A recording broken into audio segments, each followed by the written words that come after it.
kuweza kuanza, kwani kulingana na ratiba iliyotolewa hapo jana ni kwa kikao hicho kilikuwa kinatarajiwa kiweze kuanza mida ya saa 3. Kwa hivyo kwa sasa hayo ndio yanayojiri hapa. Vile vile ni kuwa basi kufikia sasa ni kuwa naeleza kwa kikao hicho kinatarajiwa kiweze kuanza. Tutakurejesha pale ndani tuweze kuangalia jinsi ambavyo kinaendelea, alafu hapo awali tutatathmini atakayosema. Bila shaka basi kikao hicho kama kijaanza bado tuweze tu kupitia ile ripoti ambayo ilikuwa imetolewa hapo jioni, ambapo walikuwa wanasema kuwa kulingana na yale ama vile vitu ambavyo vilikuwa vimetarajiwa kuwa viweze kuangaziwa tena, kura ziweze kuhesabiwa, ni kuwa kufikia hivi hicho kinachongozwa na jopo la majaji 7.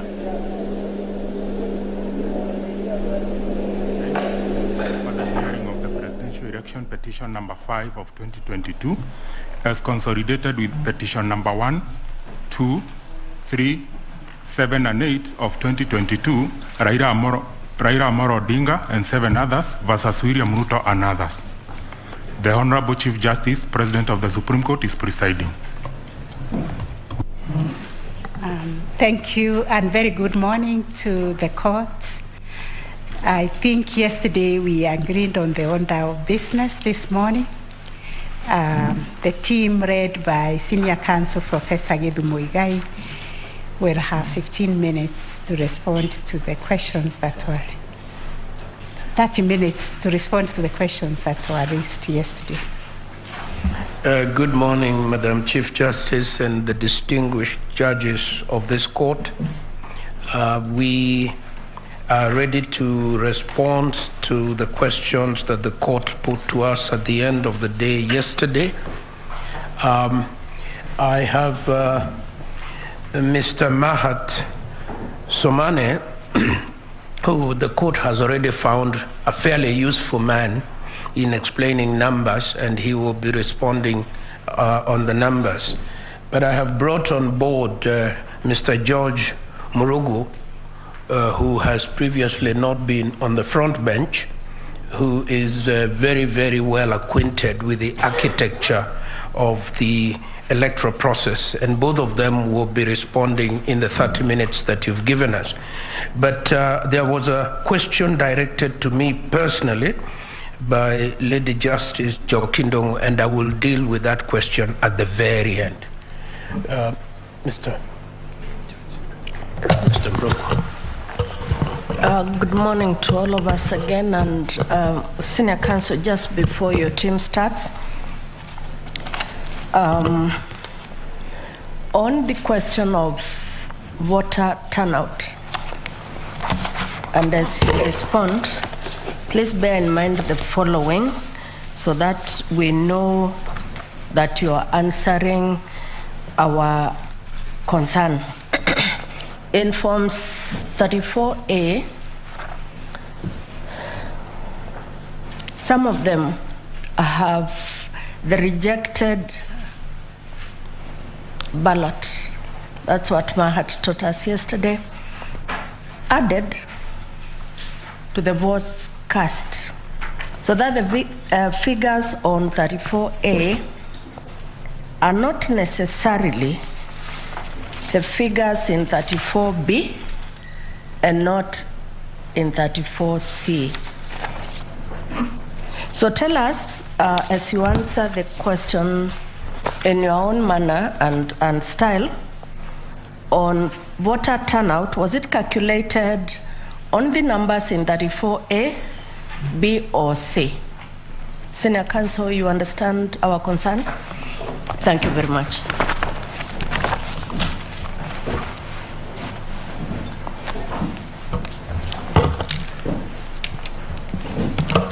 Madam Chief Justice and President of the Supreme Court of Kenya, honorable and distinguished judges of this court, my name is George Murugu. I am here to answer questions that then the bench put to the Commission and to the Chairman. I will be as brief as possible, noting the little time that I have, and I hope that I'll be as useful to the bench as my colleague Mr. Mahat has been. Now, I will straight away start with the questions that were put to the first and second respondent by His Honorable Justice Ouko. And the first question was to do with the question of unutilized ballots and how they are accounted for. This is the way unutilized ballots are treated. At Regulation 69, which provides for the voting procedure, that is the Regulation 69 of the Election General Regulations, it provides that a voter will be issued with ballot papers for all elections in a multiple election, that is at Regulation 69.2. At 69.2a, he is expected to cast his votes in respect of all the elections. 69.3 makes it an offense for a person to knowingly fail to place his or her ballot paper issued to him inside a ballot box. But at Regulation 77e, an unmarked ballot is treated as rejected and is void and shall not be counted for purposes of declaring a result at the polling station. At Regulation 78.3, the presiding officer then is put under an obligation to record in Form 41 the head of rejection for each ballot, and for our purposes, Sub-Regulation 3D then addresses the question of unmarked ballots. Regulation 81B then provides that rejected ballots, such as the unmarked ballots, are sealed in a tamper-proof envelope and placed in the ballot box. That is how they are accounted for, Honorable Justice of the Supreme Court. The second question that I shall deal with, and this again it was posed by His Honorable Justice Mr. Ouko, was whether the appointment of the chairperson as returning officer was as an agent of the Commission or as a national returning officer in his capacity as chairman. This is how I would wish to address this question.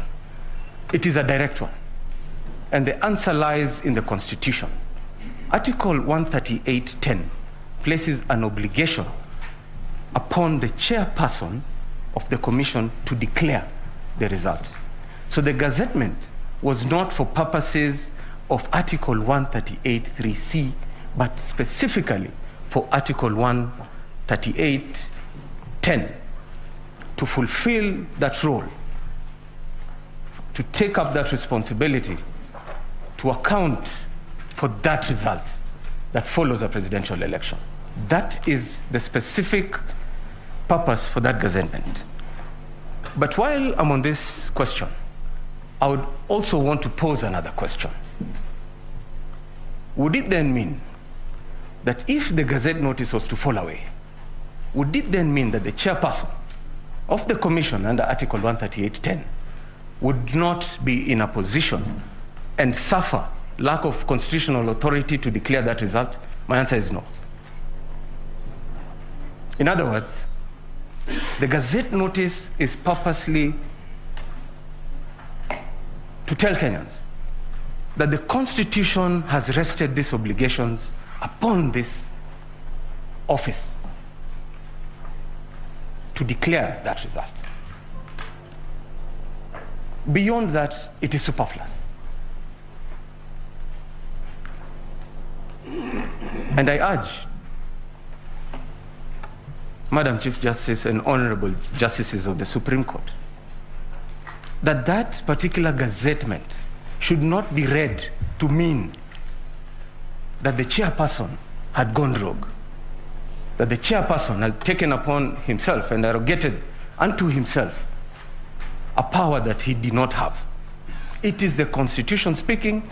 It is in fulfillment of a constitutional expectation and obligation under Article 138.10.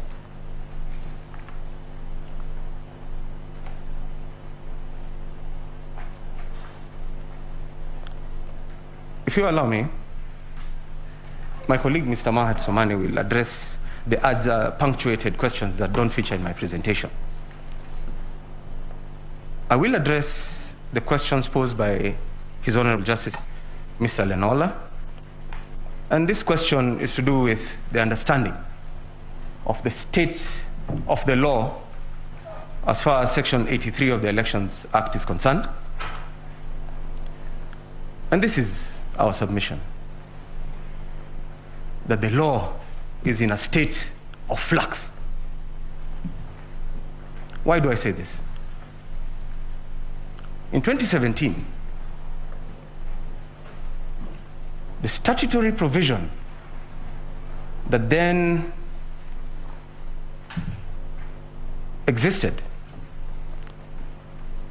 suffered an amendment through Election Law Amendment Act number 34 of 2017, effectively repealing the 2017 provision. Now, the new amendment similarly suffered terminal fate before the High Court in the Katiba Institute case.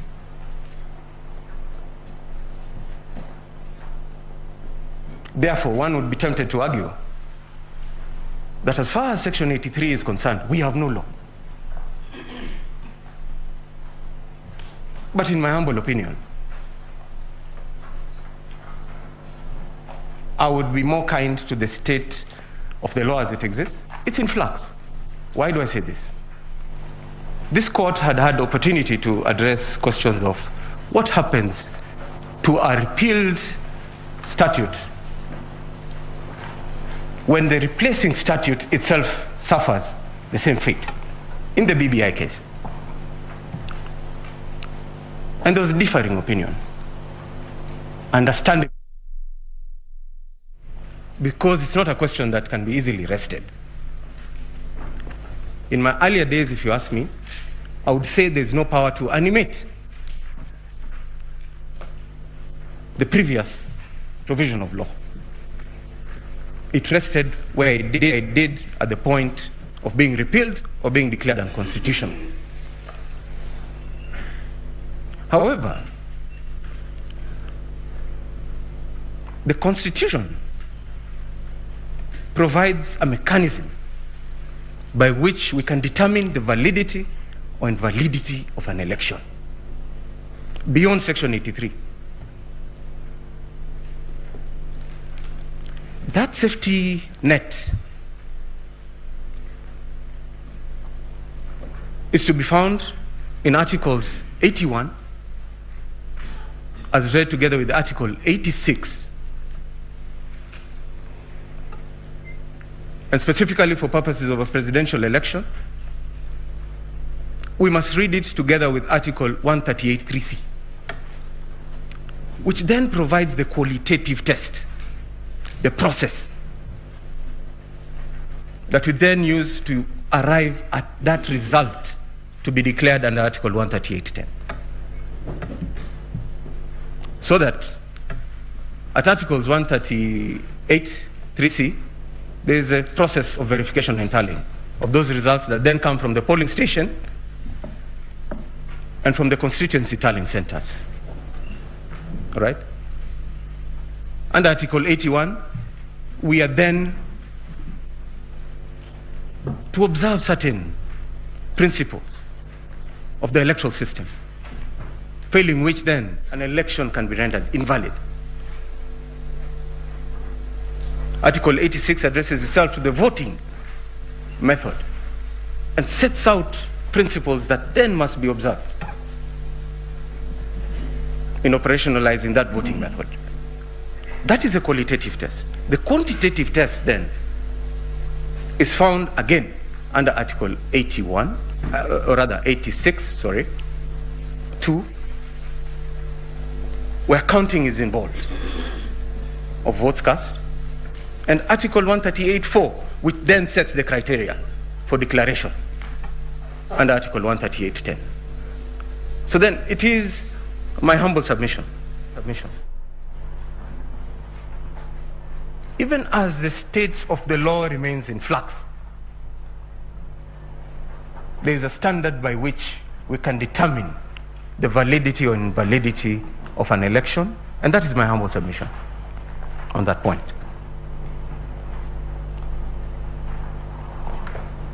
The second question, Madam Chief Justice and honorable members of the Supreme Court, directed at the first and second respondent by His Honorable Justice Lenaola, was, why didn't the chairperson wait until the next day and try to reach consensus and address the 27 constituencies? It is important to point out at this juncture that the 27 constituencies had been tallied and had undergone the verification process and were ready for announcement by Professor Gulier. My lords and my ladies, I refer the Honorable Court to paragraph 35 of the affidavit of Professor Gulier filed in the main petition.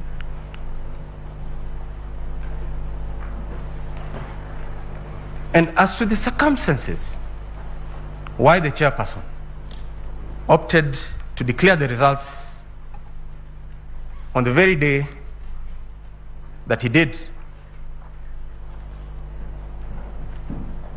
the explanation is to be found in paragraphs 86 and 111 of his affidavit. But if I may summarize,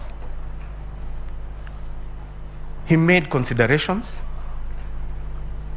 concerning security of his staff, who at that particular point in time were suffering arrests, abductions, and injuries to officials, including commissioners. In his mind, it was prudent to conclude the exercise since Article 138(3)(c) had been fully satisfied.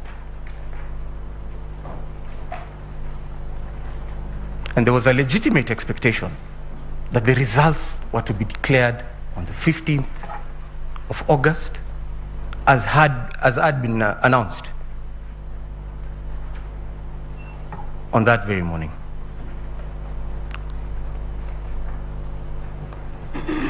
I'll quickly address the questions that were raised by Honorable Lady Justice Njoki.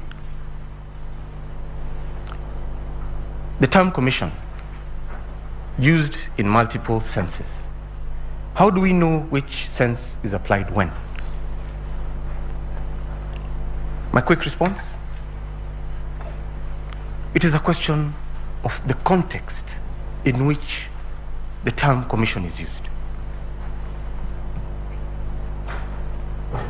Section 2(1) of the IBC Act defines the commission to be the IEBC. Section 11A then breaks it down further to provide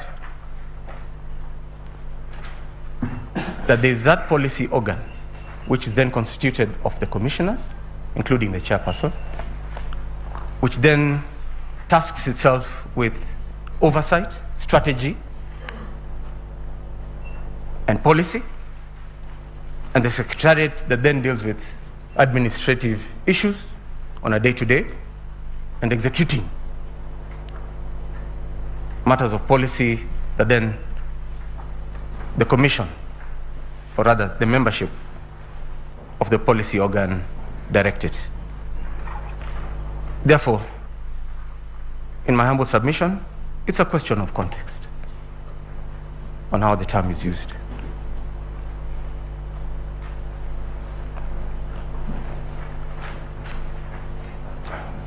What are the checks for this all-powerful chair? For instance, if he was to announce the wrong results or be incapacitated in such a manner that then he could not declare the result. The checks are to be found within the constitutional and statutory framework. Follows. Article 138 then speaks to the checks. Article 138(3)(c) speaks to a verification and tallying process that then engages the commission, the body corporate, so that there is no room for the chair to act as a lone ranger.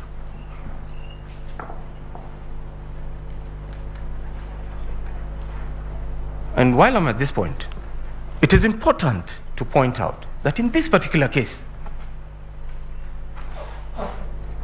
Article 138(3)(c) was fully satisfied. My lady, my lords, a narrative has been created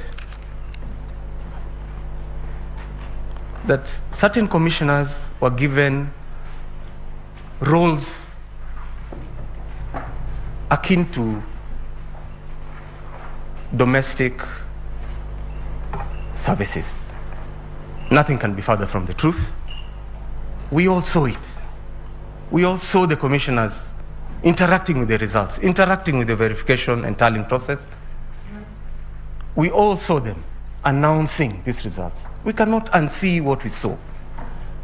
But then, just to lay emphasis on this, I would wish to quickly refer the Honorable Court to paragraph 40 of the Chairperson's affidavit, Wafula Chebukati, paragraphs 8 and 9 of the affidavits of Professor Abdi Gulie, and paragraph 7 of Boya Molu, we speak to the truth of this issue.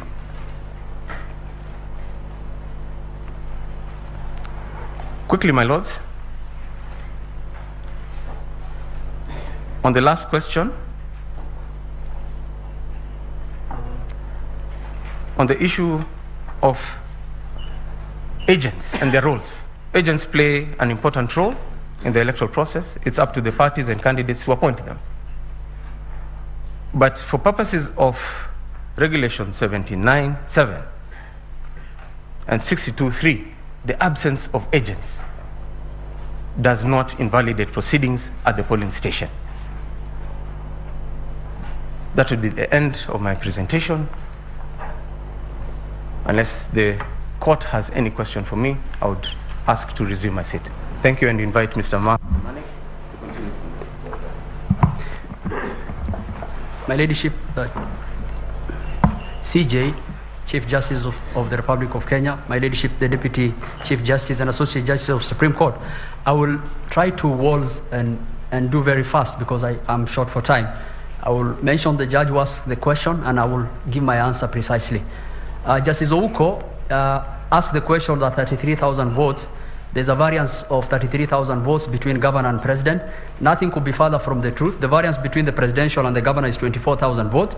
The same can be accounted for stray ballots. He asked the question, what are the stray ballots all over the country? We have to look at all those ballot boxes to get what are the exact stray ballots in those. But I did a bit of analysis, and I've attached the analysis in Kibra and in Makadara. It is 2 per polling station. And the beauty about this is late last night, I also ran an analysis on the scrutiny report that we were given for the 18 polling stations, the report of the registrar. It exactly tallies. The stray ballots, even for that, it's actually 2 per polling stations, even if you looked at the scrutiny report. That gives you a figure of 92,000, the whole of the country, shared between the different ballot boxes. You cannot be able to know how the exact number of them, but that is the average. So if there's a variance of 10, 20,000, that's within, but anything way above that, that cannot be accounted for by the 92,000 becomes very problematic. And I think I have attached that, and if that could run, the court should look at that. So it's 2 per polling station, 92,000, which is accountable. So if there's a variance of 40,000, 50,000, then the court can question that. But anything within that range, that is within the normal range. The second question that Justice Ouko asked is, do you have any instances where voters walked into polling station and voted for presidential only? No, we don't have. The integrity of the ballot is very important. If someone comes into our polling station, we give him all the 6 ballot papers. He can do whatever we want with them, but he cannot go out with them.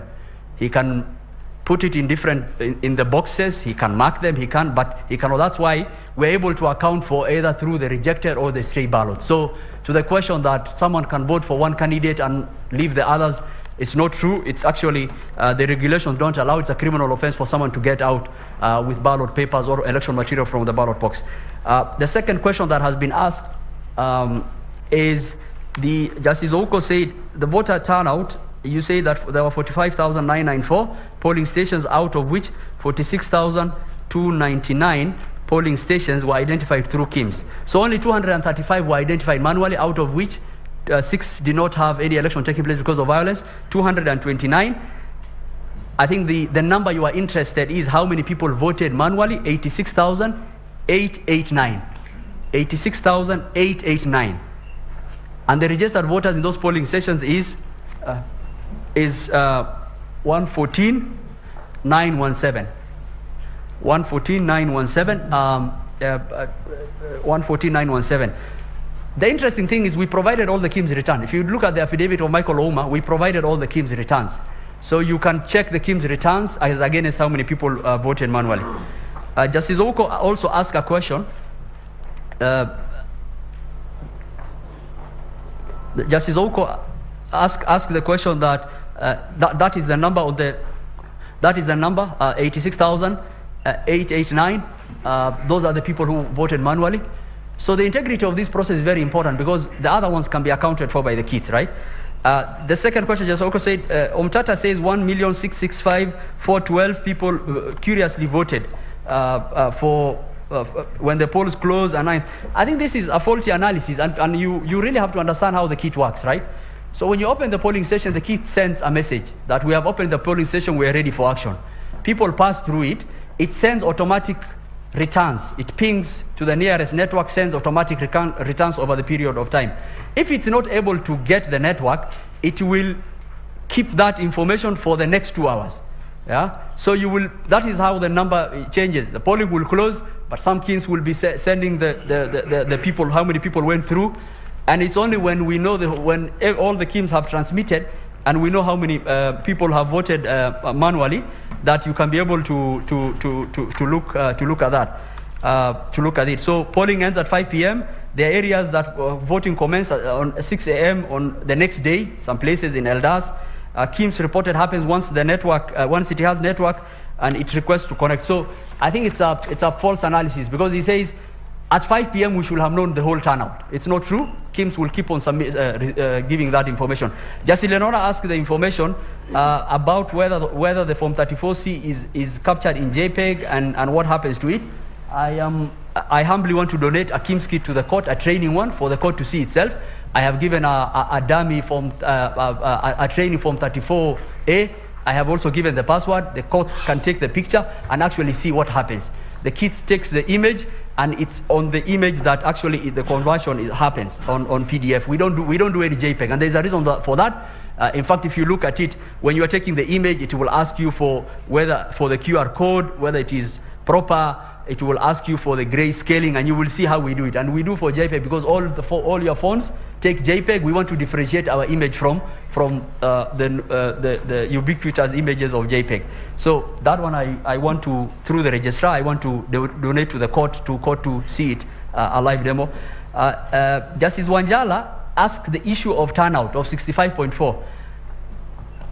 I want to tell this court, at paragraph 30 of the affidavit of the chairman, that clarification was sought and it was given. And the chairman, and there is a video to it actually, the chairman clarified and he said the turnout is not 65.4, it is 64.6. In fact, you will see Martin Nyaga rushing to the chairman, telling him, the person who was in charge of the cumulative of the turnout, telling him, no, that is erroneous. So the number is 64.6 at the point where he made. Is turnout really important in the declaration? I want to tell this court, there is this fascination by the petitioners on turnout. We don't use turnout to determine the presidential election. I think that is the base to start from. The reason why we give turnout is a measure of transparency and integrity to know how many people pass through the kit. And the problem with it is a lot of people don't understand how these kits work. If you look at the numbers I gave on that screen, you will see In fact, if you look at 2045 hours, 63.6 and 64.6, you will see that the total registered voters on 9th August 2045 is 21 million, under the KIMS 589,961.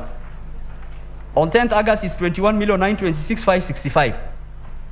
If you deduct those numbers and you compare to the people who are actually identified by the kids, actually the people who are identified by the kids is more than this number.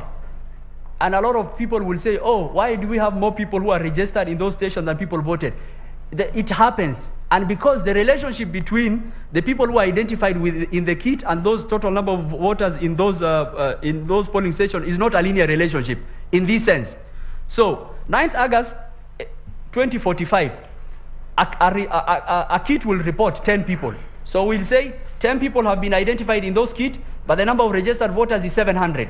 We will add in the total number of registered voters. You reached 10th August 240. That kit has already given its maximum registered voters in the original reporting. But people will keep on passing it. When another 20 people pass through, the kit will report 20 people have passed me through. So we will say the voters identified under the KIMS has increased. But we don't increase the registered voters in those polling stations because it is already reported. So the relationship is not one-to-one. And you have to understand, and this is the confusion that is coming, we have to understand, the only way you will know the total registered voters is when all the KIMS have reported. So when all the KIMS had reported, because this is a snapshot of that information in time, when all the KIMS had reported, the voter turnout was 64.7103. So what was remaining that time? Only the manual voters. How many? 86,899. So it's good to understand that, because if someone just looked at this information, you will come with all manner of confusion. So the kit will report, once one voter passed through the kit, we say one voter identified, but the column of registered in that polling station we put 700. But the voters will keep on going through the kit. So as people go through the kit, we'll keep on increasing the voters identified in that kit, but the number of registered voters will remain constant. The issue of the Venezuelans, they were involved in deploying of infrastructure and the servers platform where they did not have any access to the RTS. Look at the affidavit of Michael Ouma. Look at the affidavit of Hilda Kavongo. It actually shows the kind of rights they had. There was no unauthorized access, and in fact the scrutiny report will bear that out. Did the postponement of elections in those counties only affect presidential voter turnout? I have indicated that is a hypothesis that has been laid out. It is not borne out by the data. In fact, the voter turnout was comparatively the same. If there's no agent, Justice Mulu asked, if there's no agent, what happens? The integrity, the processes that we have in terms of the KIMS return, in terms of the portal, even if there's no agent, we can actually confirm what happened. So it's not the role of even if someone said I did not have an agent, but my votes have been tampered with, we can be able to find out. Demonstrate, I have, go to the last page. In the 40 seconds, Madam CJ, I can demonstrate that. If you look at that form, that is a form, the agent copy. If you look at the second last one, where it starts from demonstrate, 34A, please. So look at that form. So side by side, it's the agent copy and what is in the portal. We have marked all the places that what is wrong with that form. What is wrong with that form? If you look at the elevation of the camera, same. If you look at the IBC logo in the background, both images, same. If you look at the exact paper fold in the bottom left corner of both images, same. The image is brightened to show that it has undergone editing. That's the top left is dark. The agent copy is in JPEG. The form is uploaded on our form is uploaded on the portal 10th of August 2022 at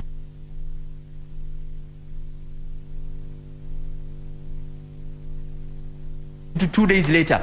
And we have put that in our affidavit, actually. You can check all the edits. Sorry, Council, you are not being recorded, but we suggest that you take the next 2 minutes and finish. Please put the machine back.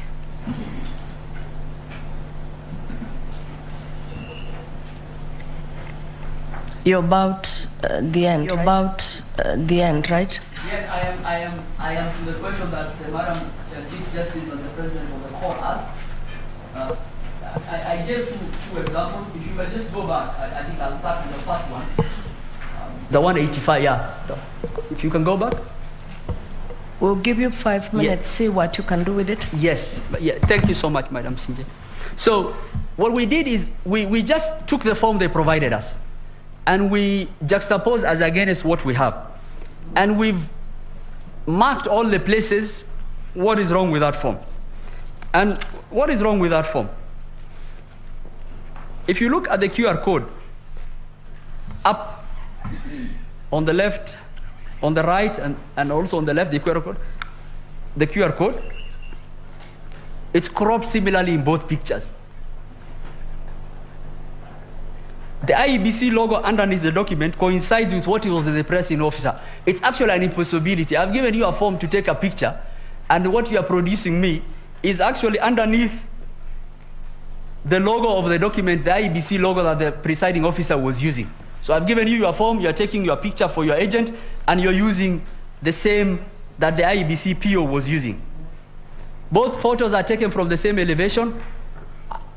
I believe the court has ICT experts, and in fact, you don't need an expert to look at this. Look, the margins cropping are the same, which is really amazing. Look at the margin cropping for both of them.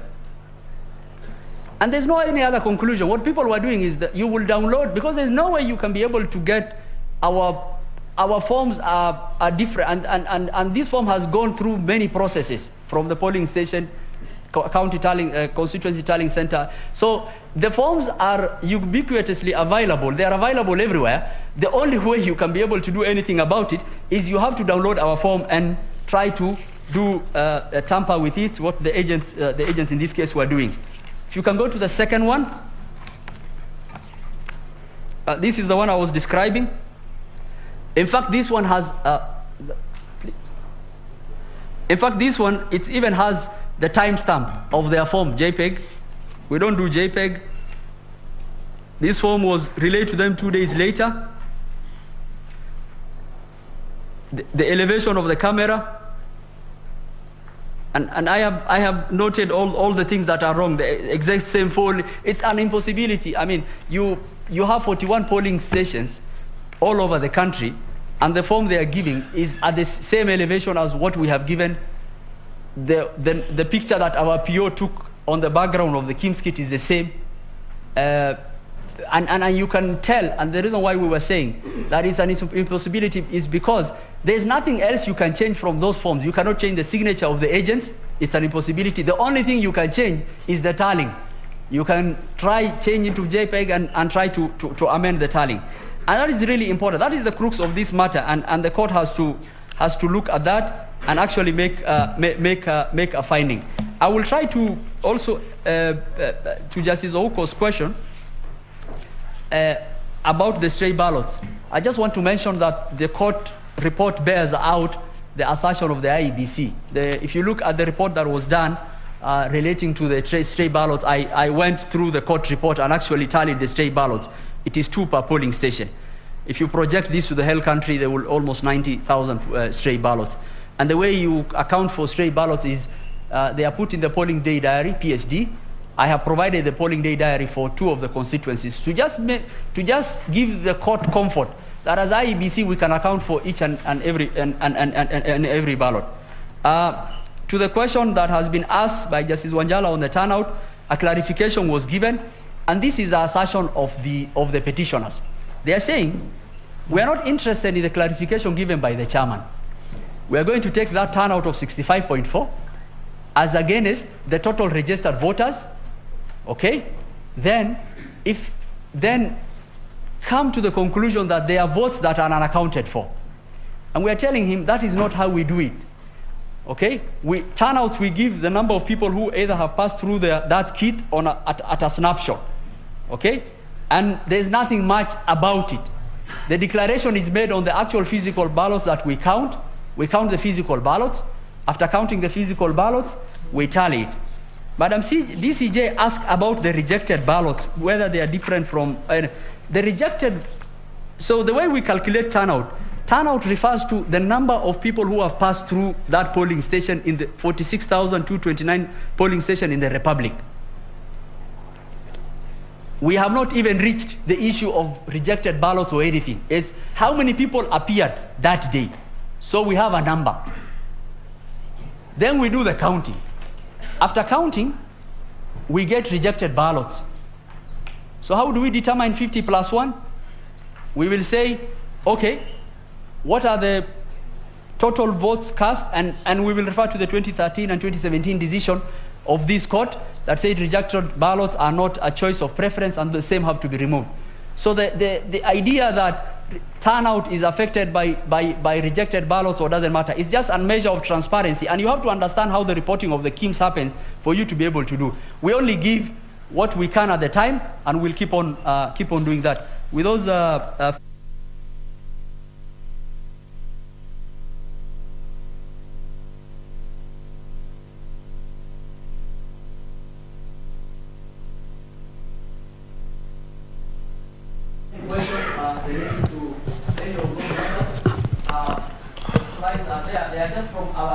Thank you, Councillor. You're not even being heard. But thank you for answering our questions. On the kit, please deal with the registrar of the court. Thank you for your assistance. Your time is up. And thank you. And the slides are from our affidavits. They are available for clarification to the court. Thank you.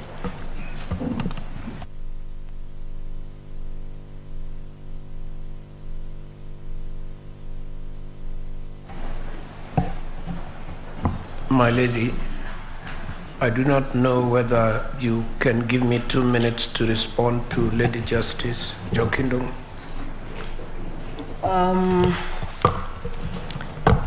You're not helping me to do my day's work very nicely. I'm sorry. But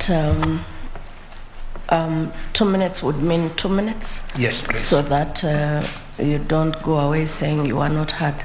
Thank you very much, Deputy Chief Justice. The Honorable Justice Jokindung wanted to know from me of my personal experience as a draftsman of the original Constitution, what our intentions were when we created independent commissions. And my simple, straightforward answer is we were trying to create greater autonomy and functional independence. You will recall elections, for example, were under the Attorney General's office and were under the hands of a person called the Supervisor of Elections. And that had been not very successful. What did we achieve? The one thing we achieved is that we created independent commissions that do not function in the same way. For example, this commission, the Electoral Commission, the chairman has executive authority because this is one of the very few commissions where the commissioners themselves do some actual work. This is very different from EACC. EACC, the chairmanship is not executive, and the commissioners do not do executive work. They cannot determine to charge anybody or to investigate anybody. That is a work done by management. Here, as we have seen, this commission is extremely hands-on, and for that very reason, its chairman has executive power. It is very similar, milady, to the JSC, the Judicial Service Commission, which in theory is a corporate body. In day-to-day functioning, the Chief Justice has executive authority and makes many, many decisions in the name of the JSC, as it should be, because it couldn't be run in any other way. Thank you. We thank you, the Honorable, the AG, Senior Counsel. Thank you very much. At this juncture, I return this to the Judge President to lead the proceedings. Yes. Yes, thank you for that session. We are really mindful of the time today because we wanted to finish these proceedings at least by midday. We had allocated the petitioners, the main petitioners, 1 hour to do the rejoinder, and then the other petitioners were allocated 15 minutes.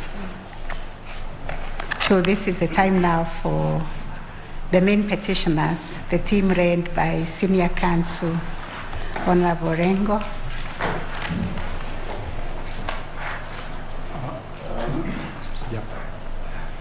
My Lady, the Chief Justice, before the main petitioners commenced their response, Yes. there were issues raised by the bench yesterday on which we are requested to provide answers today. At what stage will we be able to do that?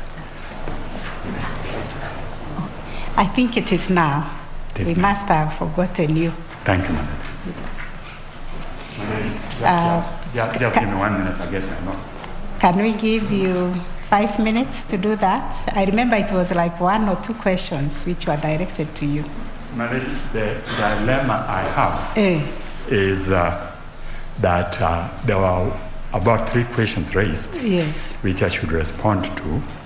But if you may recall, you had also permitted the advocates for His Excellency the Vice President to respond to the application by the Chief of Civil Service, Mr. Yes, Kenywa. that is correct. And they did that, and we didn't have an opportunity to comment on their response at all. So I will try to be very, very, as usual, very quick and respond in summary, but I will need about 10 minutes. Okay. And my learned friend, Mr. Gatia, Senior Counsel, also tells me he has a request to make. Thank you.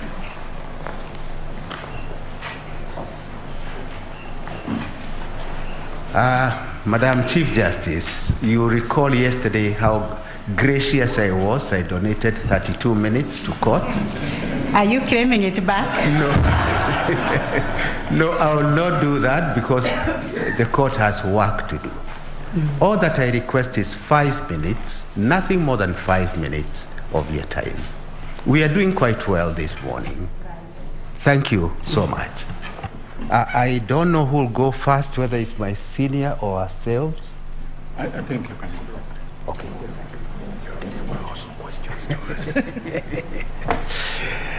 Chief Justice and Deputy Chief Justice, members of the Supreme Court, just to point out that there were specific questions that were addressed. For example, to counsel acting for the 4 commissioners. And we would like to know at what point we are expected to respond to those questions. After the petitioners. Thank you.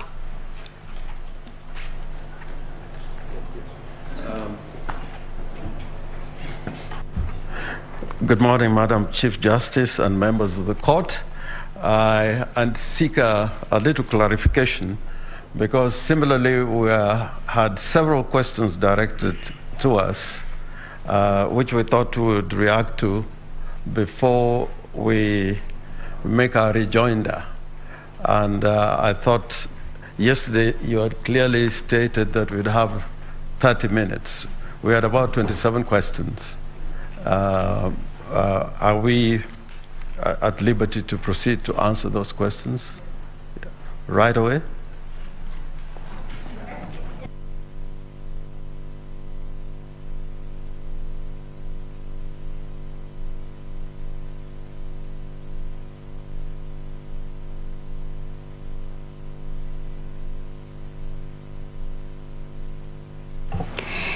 Sorry, Senior Counsel Olengo, you have 1 hour to respond, but I hear you saying you need more than 1 hour because of answering the questions. And therefore you're asking for another 30 minutes. With a little bonus. We can see what we can do with 1 hour. If you extend maybe 15 minutes. It would not be enough. There's a very important question which just... It's all right, because even the time we are wasting now, you could be answering. Yeah, so Yes. in the 30 We're just minutes... asking you to be kind, because we really have to get to the real business of writing the judgment. Thank you. And we don't have much time. In the 30 minutes that we'll be answering those questions, yes, my lady and my lords, you'll be addressed by my learned friend, Mr. Otiende Amolo, particularly on the question of turnout, which was asked by Justice Wanjala, and Firoz Norji, Senior Counsel, Paul Mwangi, and Ms. Julie Soweto will address you in those 30 minutes. And I invite Senior Counsel Otiende Amolo to address you on the first question. yes. Not yet. Not yet. Not yet. Yes. Senior Counsel Oraro, please, or is it Gatia?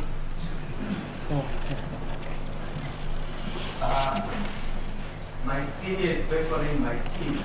You allow us? Yes. 5 minutes.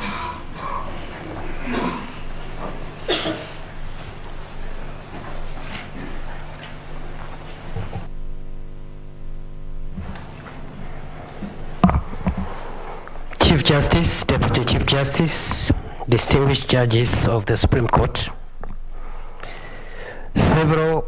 Actually 3 questions were asked that are relevant to submissions yesterday, paraphrased as follows. 1, if the National Security Advisory Council 4 knew the results before they went there, and 2, why would the result not be announced the next day to build consensus, and 4, what would be the effect of the non-involvement of the 4 commissioners in the verification and tallying vis-a-vis Article 138(3)(c. Our response is as follows. 1, it is our submission that all factors point to an inescapable conclusion that the 4 members of the National Security Advisory Council, by the time they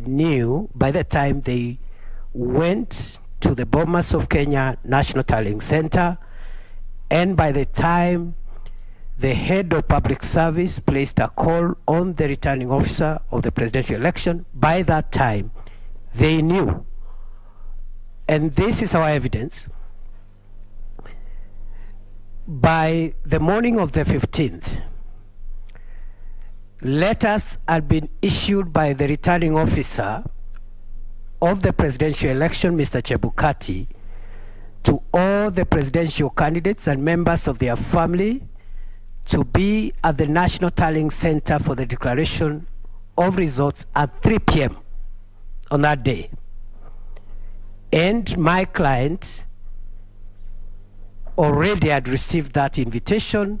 I believe the other presidential candidates had those letters.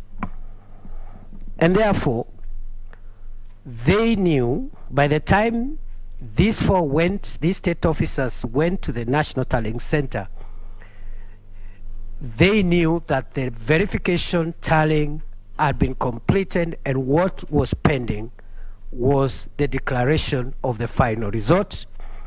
It is our submission, Chief Justice, distinguished judges of the Supreme Court, that these 4 went to the National Tallying Center not for any other reason but to try to interfere with the declaration of results and thereby try to alter the sovereign will of the people of Kenya, which had already been verified and tallied in accordance with Article 138(3)(c).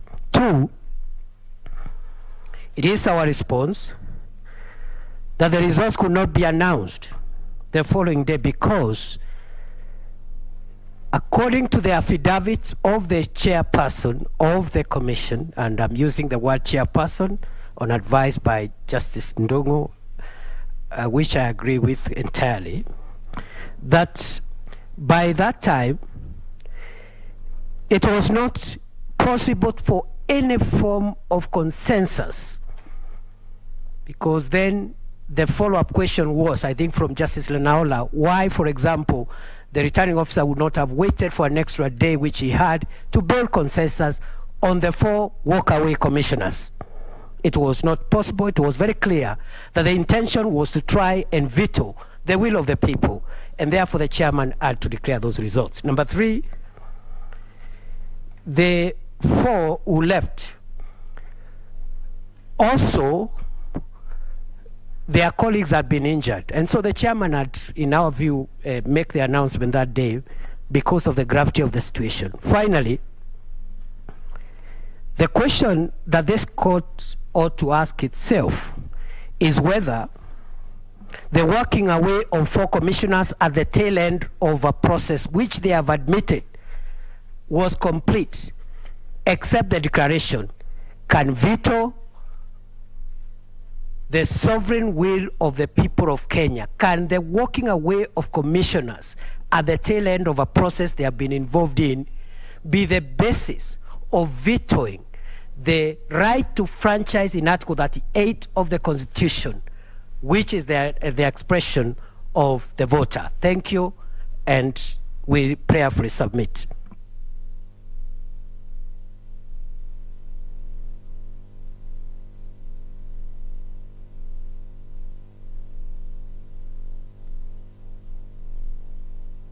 Chief Justice, my lords,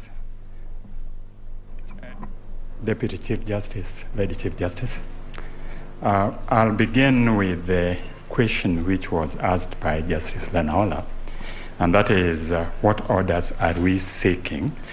The orders we are seeking is for this honorable court to dismiss the allegation by the second respondent on oath, which have not been accompanied with sufficient level of evidence to justify proof beyond reasonable doubt as required by the Constitution and as determined by this court in advance.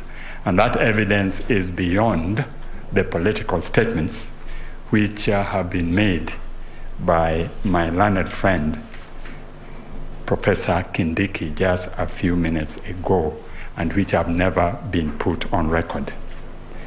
On the issue of Rule 87.3, that's my view and my humble submission, is that rule contrary to the provisions of Section 39 of the Elections Act, and Article 183, 3C is the only regulatory framework which confers those powers which have been reserved for the Commission and grants them to the chairman. It is contrary to the Act, it is unconstitutional, contrary to the Constitution, and that was so observed in the case of Maina. Now, there was a question raised by Justice Dr. Wanjala, and you queried whether NSC would have gone to influence the alterations of results without knowing the results. My learned friend, who has just appeared, exhorts that the results were known because invitations had been sent out and the letter had been sent out. To the contrary, the evidence before you by the chairman was that he had gone to tally, to obtain the final tally only after he had met the commission, and that is found at paragraph 676 of his affidavit, where he says that after the NSAC team had left, the Commission Secretary, Chief Executive Officer, who was also the alternate team leader of the Tallying Center, Marjan Hussain, walked into the boardroom.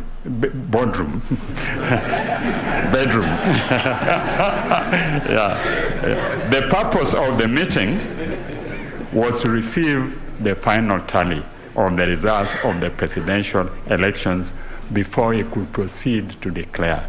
And it is only thereafter that the results were handed to the commissioners and they walked out. So that even by the admission of the chairman, he was not aware of the results until after the NSAC team had left.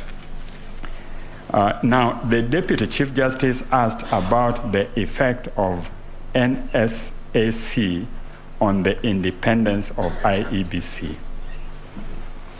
Your Ladyship, NSAC is a body comprised of all the heads of the security organs in this country, the head of civil service, the representative of Attorney General, and other heads in the government.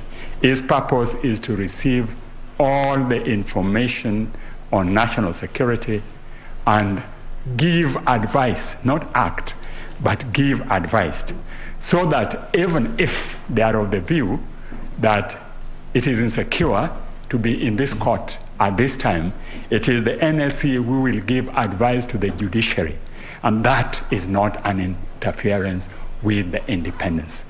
And we have to take their role in the context that these 4 members of the NSAC were co-opted by the bigger body. They were not there on their own account, which has led to them now being vilified for undertaking an official duty they were requested to undertake.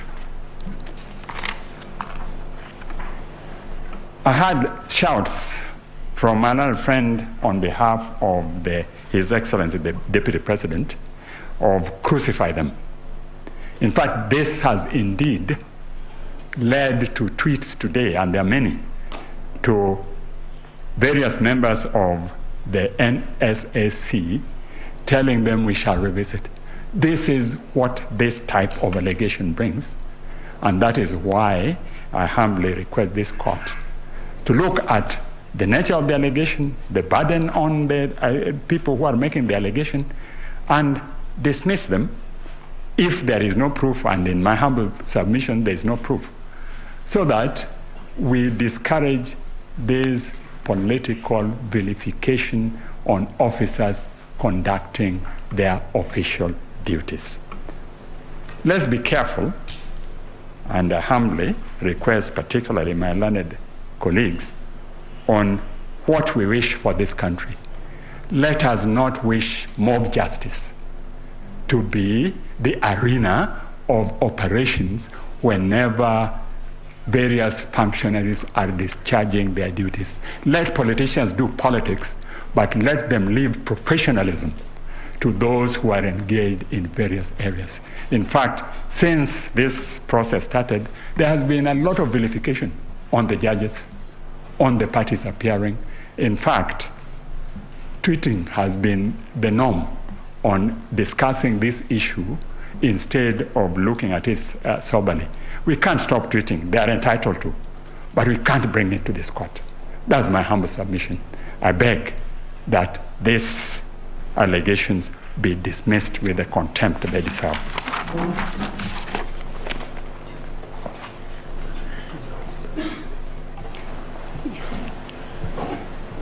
My learned friend, Mr. Gatia, requests for donation of the 2 minutes to him, but I really would wish not to be so gratuitous.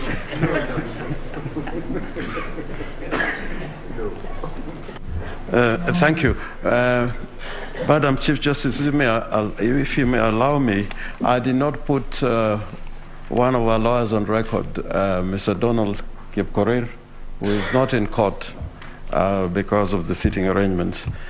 But to come to the business before us, in answer to the questions, 4 of us will deal with all the questions that were asked by the court, beginning with my learned friend, Mr. Paul Mwangi.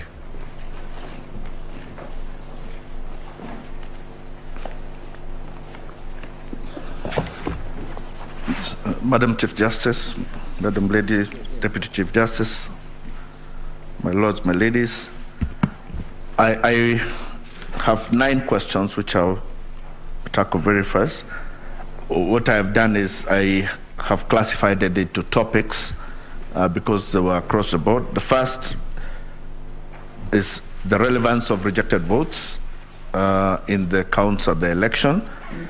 This is a matter that we have asked the court both in 2013 and 2017 to relook. We wish to resubmit as we resubmitted the 2 times, and to say that it is still our position that people who come out to vote, whether their vote is counted or not, are coming out to make a stand on the issue, and whether either due to technicality or other reason their vote is not counted, they must be not treated as those who stayed at home. They are people who came to express an opinion on how they want to be led, but for various reasons their vote was not counted.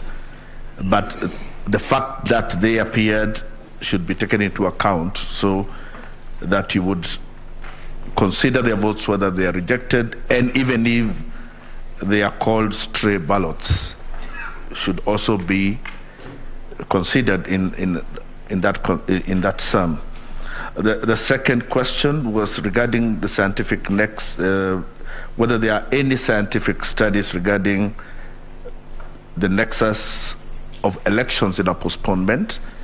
We have seen, unfortunately, we could not tender any further documents of this, but there are very many theories in political science, one of which we came across with the contagion theory, that elections affect each other. People come out to vote for various reasons, and especially when you're dealing with elections of a national level and a devolved level, there are very many considerations that would make somebody want to come to make a decision on a devolved government or a national government and not necessarily care about the other. But one of the things that we also must consider in Kenya's political culture is that in Kenya we do have 6-piece kind of campaigns, and that people come out to campaign together as teams, trying to win across the board on all the seats. And that when you disenfranchise one, when you stop one election, that means you demobilize part of the political infrastructure that is laid out for that. And lastly, on this point, we want the court also to consider that, at least in respect of Mombasa, and our evidence has shown that there was an order from the Mombasa High Court that has stopped the printing of these ballots, and that was disobeyed. There was also a promise that had been made by the chairman that he will not print, and he went against that too. And lastly, that it was announced on the last minute in that night. The third issue was what elements of Section 80 of the Elections Act we consider necessary in the face of the fact that we are also impeached the process. Apart from the elements that are laid out themselves in Section 80, which is that upon a recount, the person should have been a winner, and that the person should be found not to have committed any electoral offense. In our submission, we wish to add that first, the test should be whether the petitioner is culpable for any of the wrongdoings that is complained of. Secondly, whether the petitioner benefited from any of the wrongdoings that are complained of.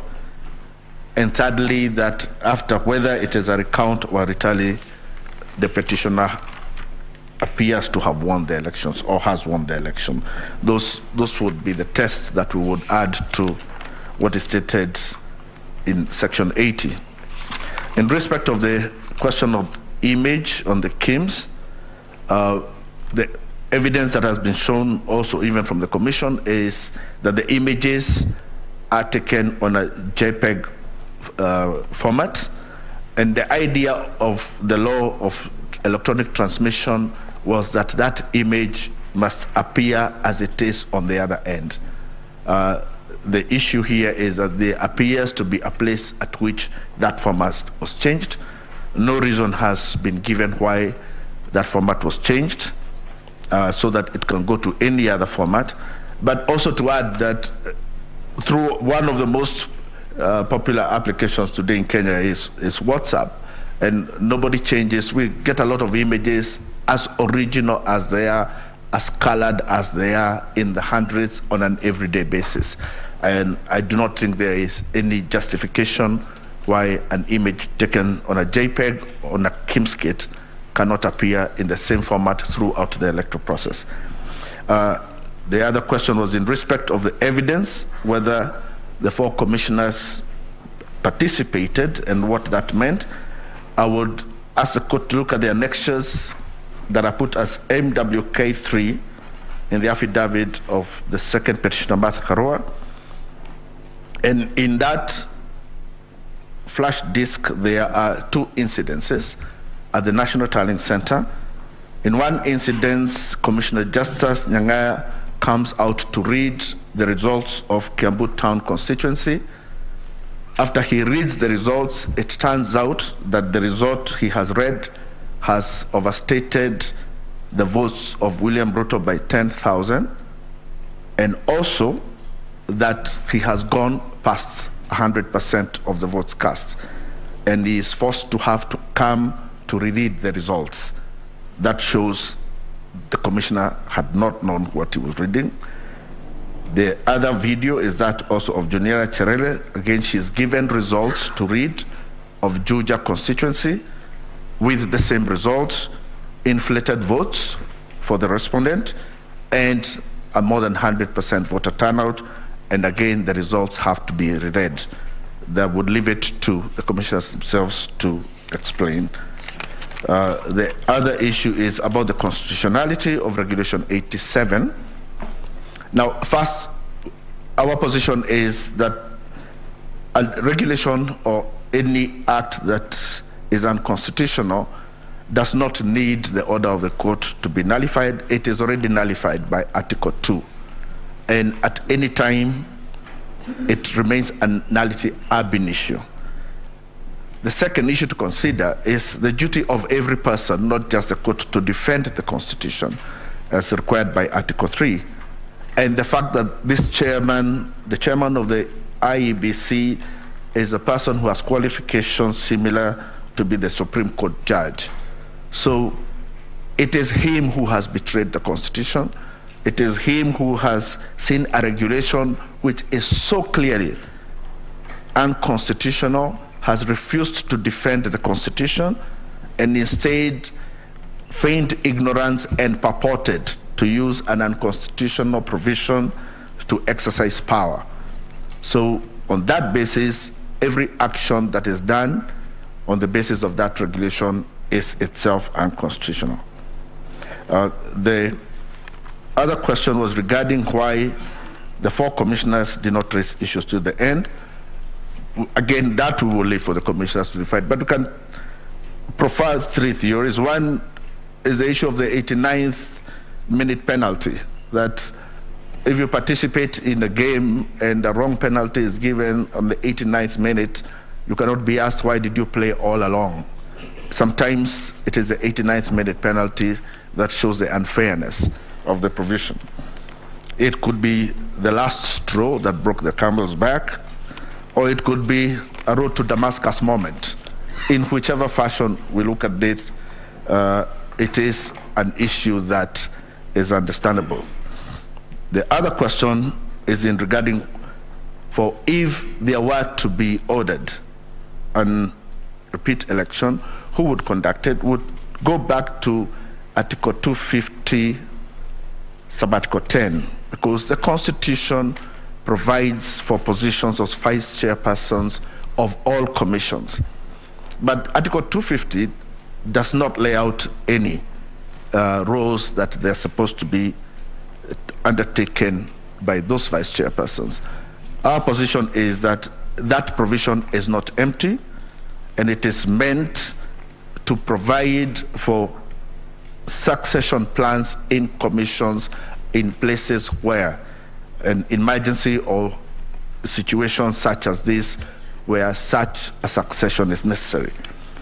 But the second issue would also be that the court itself, in inherent powers, has the power to ensure that its orders are fully obeyed and fully executed. And in such a situation, the court would treat its order as an order that has to be executed and would have the inherent powers to make all such other orders that are necessary to ensure that those orders are executed in full. Before I go to my last issue, I want to comment on something that was said about no agents. And one of the issues this court was told is that it appears there's a jurisprudence that is being built, that where an agent does not appear from the other side, then the opposing side has a right to steal or a right to commit fraud, or somehow excuses the IEBC from any duties because there was no agent. And in fact, one of the advocates likened, said that you must have agents in every place, and even likened to agents. I said they should be like your wife. I believe that is what was said. Apart from the fact that that statement is very sexist and insulting, not just to women, but even to constitutionalism, their course must restate the duty of IEBC to protect the vote at all times in every place, and that it cannot pass the buck to parties when wrongs happen, and also must put the obligation on every contestant in an election that if you meet a place where there is no agent, it does not give you a right to steal the election in that place. The last issue, and I follow this up with what my learned friend Maha did, I want to show the court a Form 34A from a place called Gasharaigo Primary School, and it is in Murang'a, in Kangema constituency, in a ward called Murugo, in stream 2 of 2.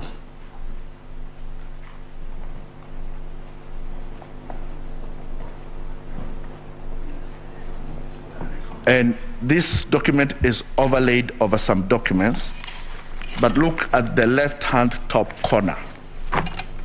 It is overlaid over a document written Jose Camargo.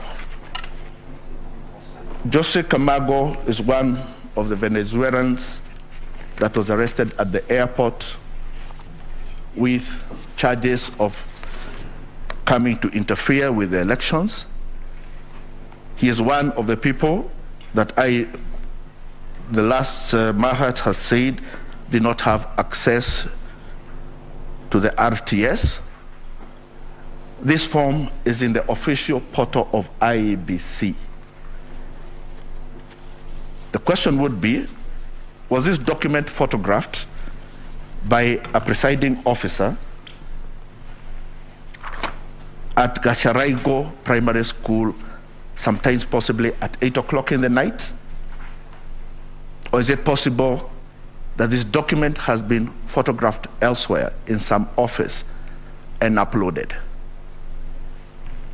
This, we ask the court to read the DCI report regarding Jose Camargo, and we believe, my lords, that these are the fingerprints of one of the suspects of the theft of this election. That is all.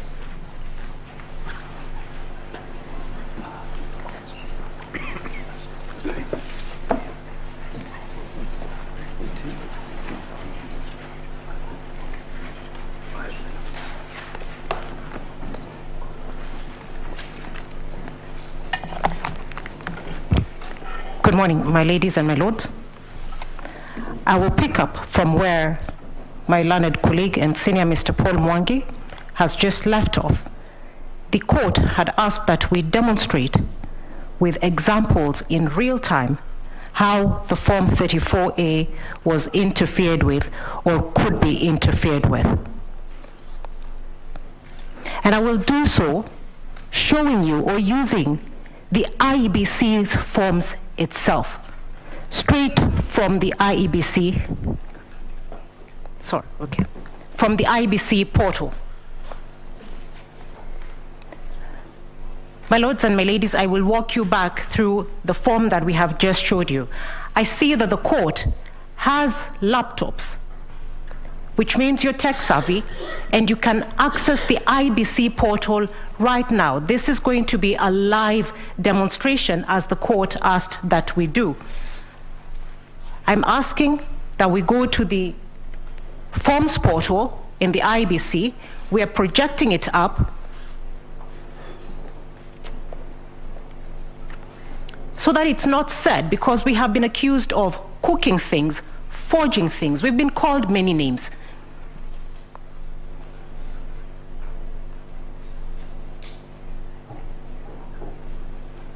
This is the IBC's own document. We're asking that you open on your own devices, but even as we show, Murang'a County.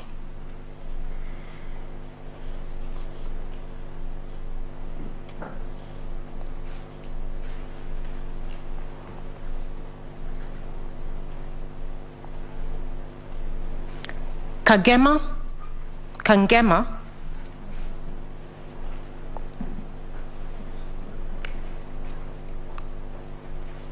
Muguru, and Gasharaigo, Primary School 02.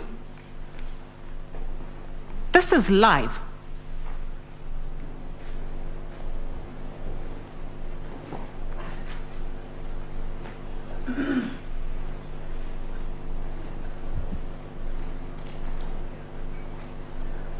My lords and my ladies, we have downloaded a Form 34A from the IBC portal. And I'd like the court to just scrutinize this form before we go to other details. From where I am, the stamp. The stamp.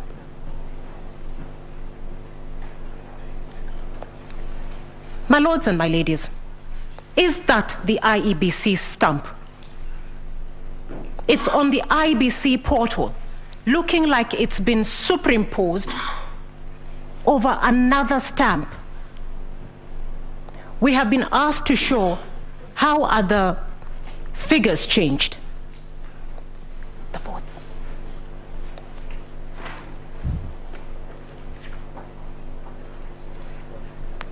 Now, my lords and my ladies,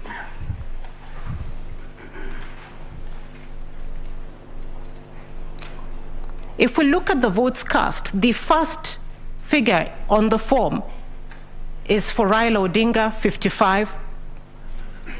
It's followed by William Ruto, 260. It's followed by, I think that's Mwaure Waiga, 001. And the last is Wajakoya, 000. If we sum up the total votes, we get 316. The total votes cast according to this particular form is 321, different from what we have just seen.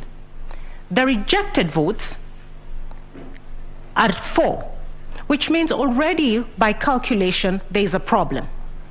But we'd like the court to look at the total number of registered voters.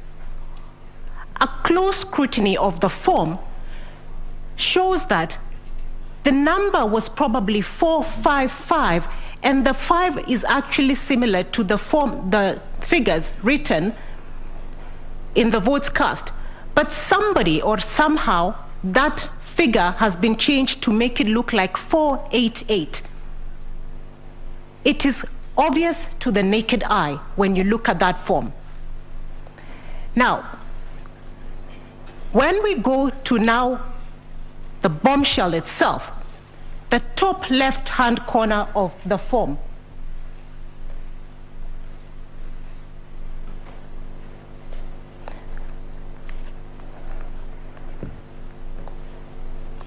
we were told by my colleague, Mr. Gumbo, there were no foreigners in this election. We were told the foreigners left before the 8th of August. We were told they did not even have access to maintain the server. This is on the 9th of August, and at the top left-hand corner there is the name of one of the Venezuelans, Jose Camargo. This is the person who decided the president-elect of the country. It is on the IEBC portal. It is live.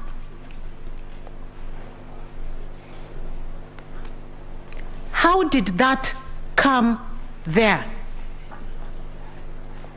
What are you doing?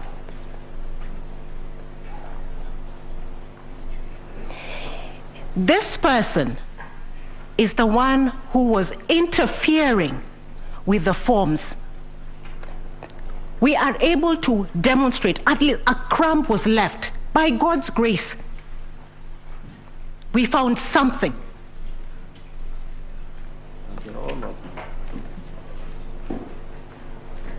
We didn't make this up.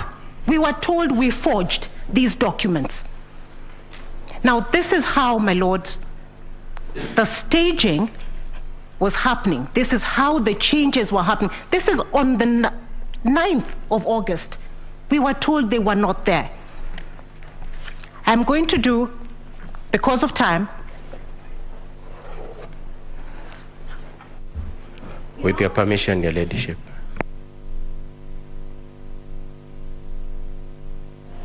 I beg your pardon. In our petition, you let her finish and then you tell us what it is they're responding to. It relates to an objection to what she's doing, Your Ladyship. No, let her finish.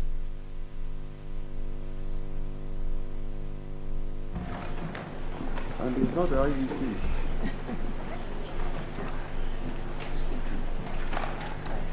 my ladies, my lords, that name, Jose Camargo Gregorio, appears in our petition and is also, that evidence is also found in the affidavit of the second petitioner, one of the people whom we complained about as having interfered in the election and who were told had no access. My lady, we're going to take you again on the same IBC live portal to show how the staging was happened. And because of time, if we can go to Bungoma.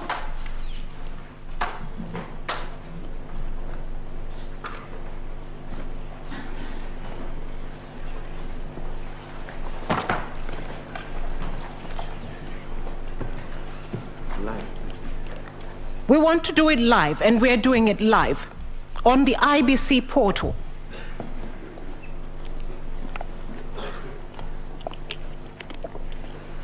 My lady, we were told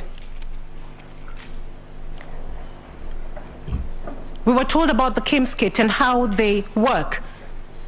The serialization of the numbers.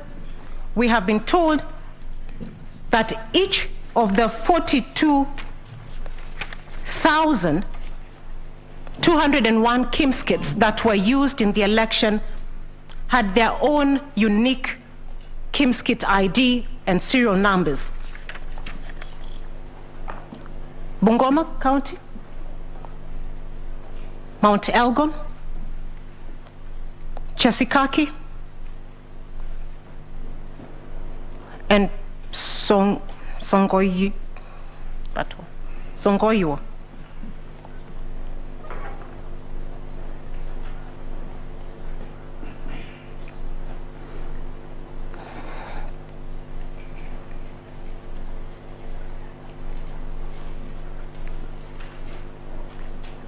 Jessica Kakasungura. We'll download the form. The nomenclature of the KIMS kit and the form is shown at the top on the address bar. And for purposes of time, my lady, what we're told, it will show you that that's a Form 34A. It will give you the serial code of the polling station from which that Form 34A relates, and then it will show you the KIMS kit serial number or ID. There'll be a date stamp and a time stamp. What I'd like the court to focus on is the serial number, and perhaps because I can't see from here, this is where I would have liked the court to have its own,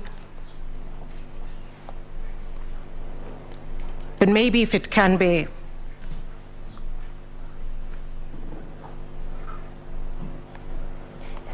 Do you have a roving mic? Now, the serial number on this particular form, my ladies and my lords, which I would have liked for the court to confirm for itself. If somebody there can, may I ask one of the court assistants to read for us the serial number as it is, so that then I'm not accused of making up things. That's all right. It doesn't change anything. Evelyn, could you read that? The number that starts with F2, it's in the middle. Or can I read it myself?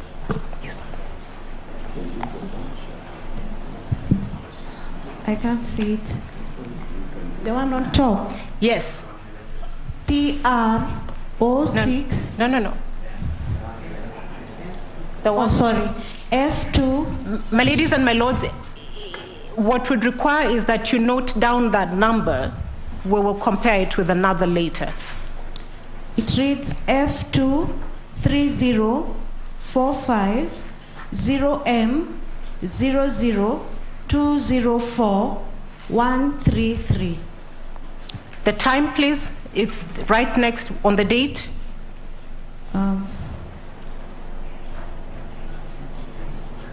That one.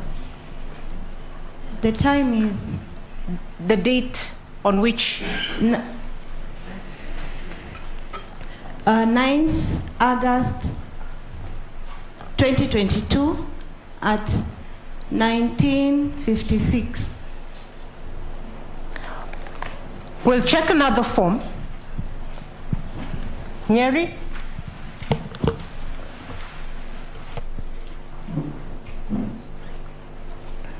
Nyeri Town?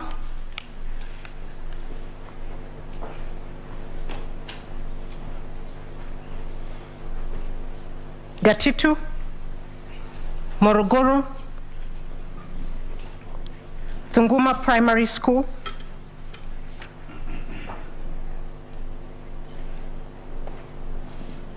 Stream 3.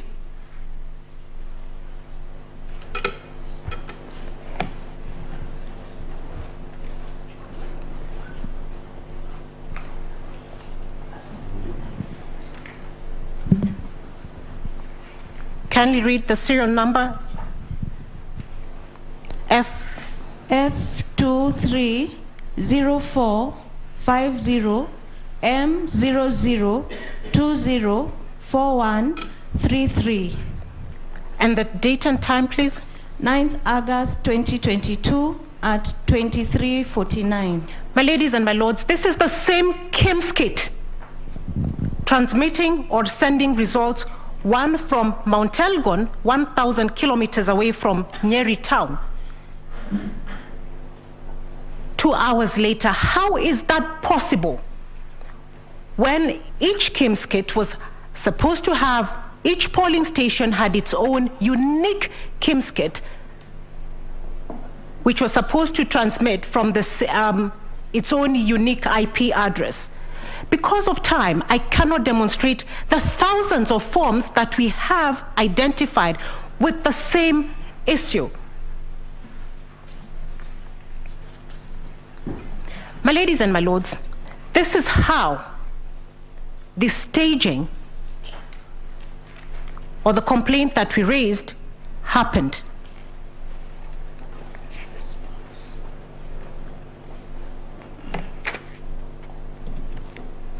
We did not give this court a fiction. What we gave the court happened. Now, staging, and as we have shown, the 11,000 polling stations that we had complained were staged were transmitted all from one IP address. Every KIMS kit was required to have its own unique IP address. The only way 11,000 KIMS kits or results can be transmitted from one IP address is if they were collected, and as probably my senior Paul Mwangi had. May I have, I beg your pardon, my time is up. 2 minutes. Yes, 2 minutes. Yes.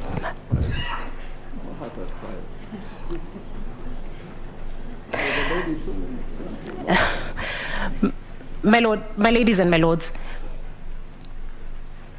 the manner in which the election was stolen, the reason why staging was necessary was forms were intercepted like this. Whoever intercepted them then had time to decide which ones they could manipulate before uploading them and sending them to the IBC portal. The other reason that we know there was manipulation is because the original Form 34A is a colored form that should have appeared at the National Tallying Center if transmitted in one transaction as a colored form. All the forms that are on the IBC portal are in black and white.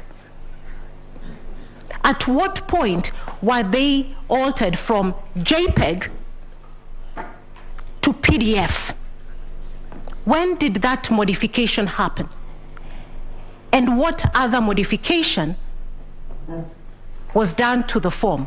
We submit to you that we have shown that not only was it possible, it did happen, and the fingerprints of those who interfered in the systems are still there.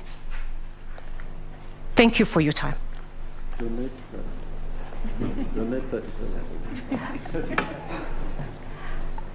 I don't know whether to be that generous. I donate the 29 seconds to the court. Thank you very much. At the insistence of my seniors.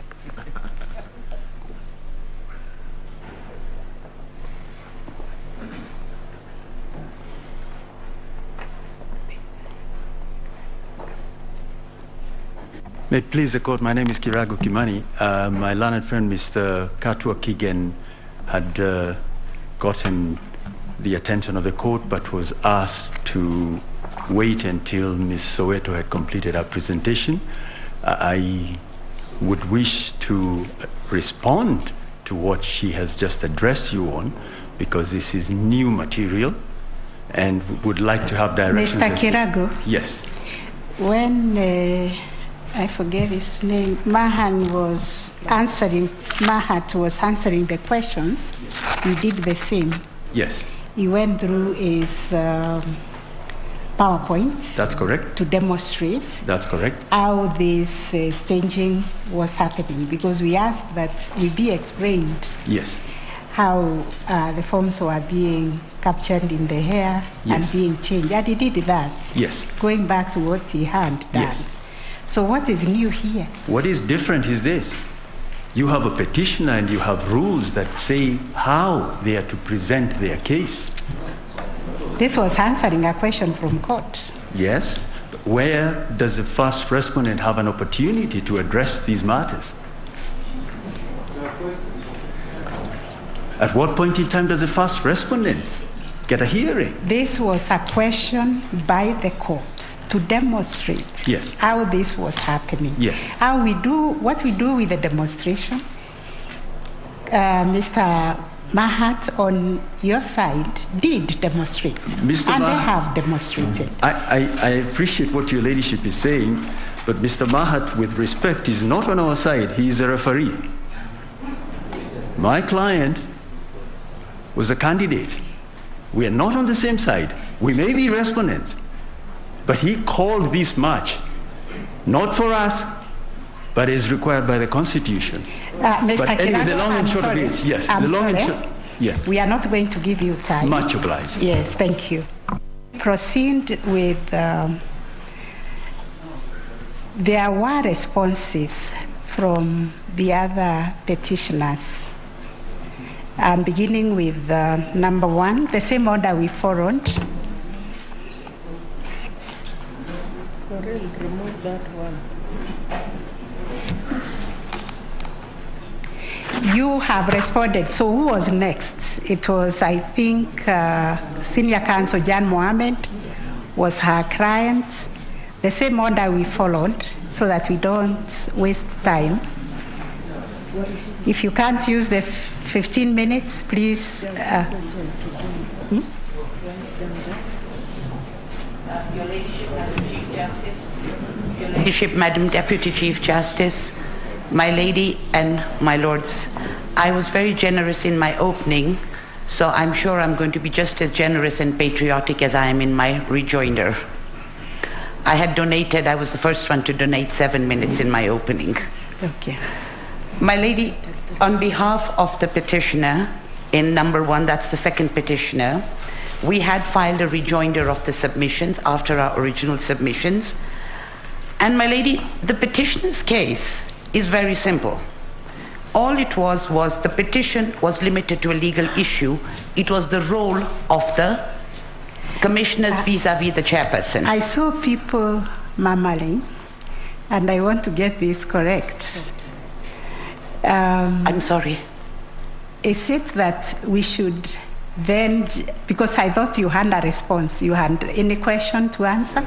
In fact, my lady, the question I'm going to be answering is actually the rejoinder as to the role, as the answer to the role. For purposes of orderliness, because we are trying to get our proceedings as orderly as possible, then we can start with the rejoinder by the first petitioner, then the others will answer the questions with their rejoinder. Because my actually rejoinder is the response to the question of what the role of the other commissioners was vis-a-vis the chairman and the commission. Okay. That's what my entire petition is based on. So then we start with the main petition, that's their fine. Rejoinder, then we That's come fine. to you. I'm sorry about that. That's no problem, my lady. I'll still donate my time. Yes.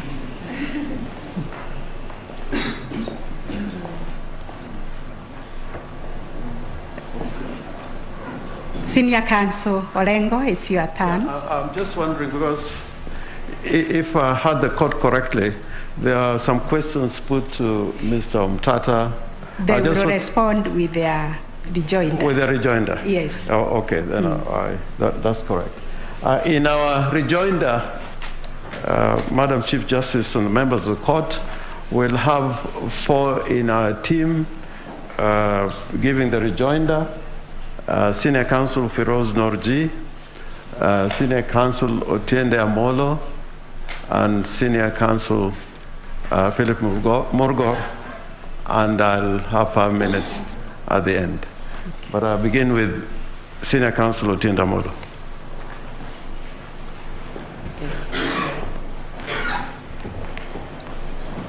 If it may please Your Ladyship, this Honorable Court, I will be brief in this part. I will cover only 3 quick subjects, starting with the issue of the 50% plus 1. Your Ladyship, this Honorable Court, may it be noted that the question of the voter turnout in this election is a moving target. It is a moving target depending on who's speaking and in what circumstances. If you look at the replying affidavit of the chairman, paragraph 30, as of 9th of August at 5 p.m., he says the turnout was 64.6%. That is an affidavit he's swearing way after the fact. The Director of Elections of that same date, at that same time, in paragraph 21, that is Moses Nkuli, says it was 56.6%. 0.17 at that same time, looking at the same KIMS kit. It will be noted by this honorable court that at various times, the IBC gives different figures. At one time, it uses the figure of 65.4%. At another time, it uses the figure of 64.6%. It is our submission, my lords, my lady, that the premise upon which IBC proceeds is wrong, and that the reason for this moving target is so as to manipulate the question voter turnout, to come to a conclusion that the 9th respondent met the constitutional threshold when they didn't. I wish to submit, your ladyship, my lords, that Article 138 is very clear, and the total number of registered voters must be specified, and that is the denominator. The IBC did publish a gazette notice that confirms the exact number of registered voters and gives it as 22,120,458. In this court, using what they say is the turnout per the KIMS kit, the figure they are seeking to use is 22,005,541. We wish to submit, your ladyship, my lords, that that premise is problematic. The common denominator to be used is the voter turnout as published in the Gazette, not the voter turnout as per the KIMS kit, which ends up with a moving target.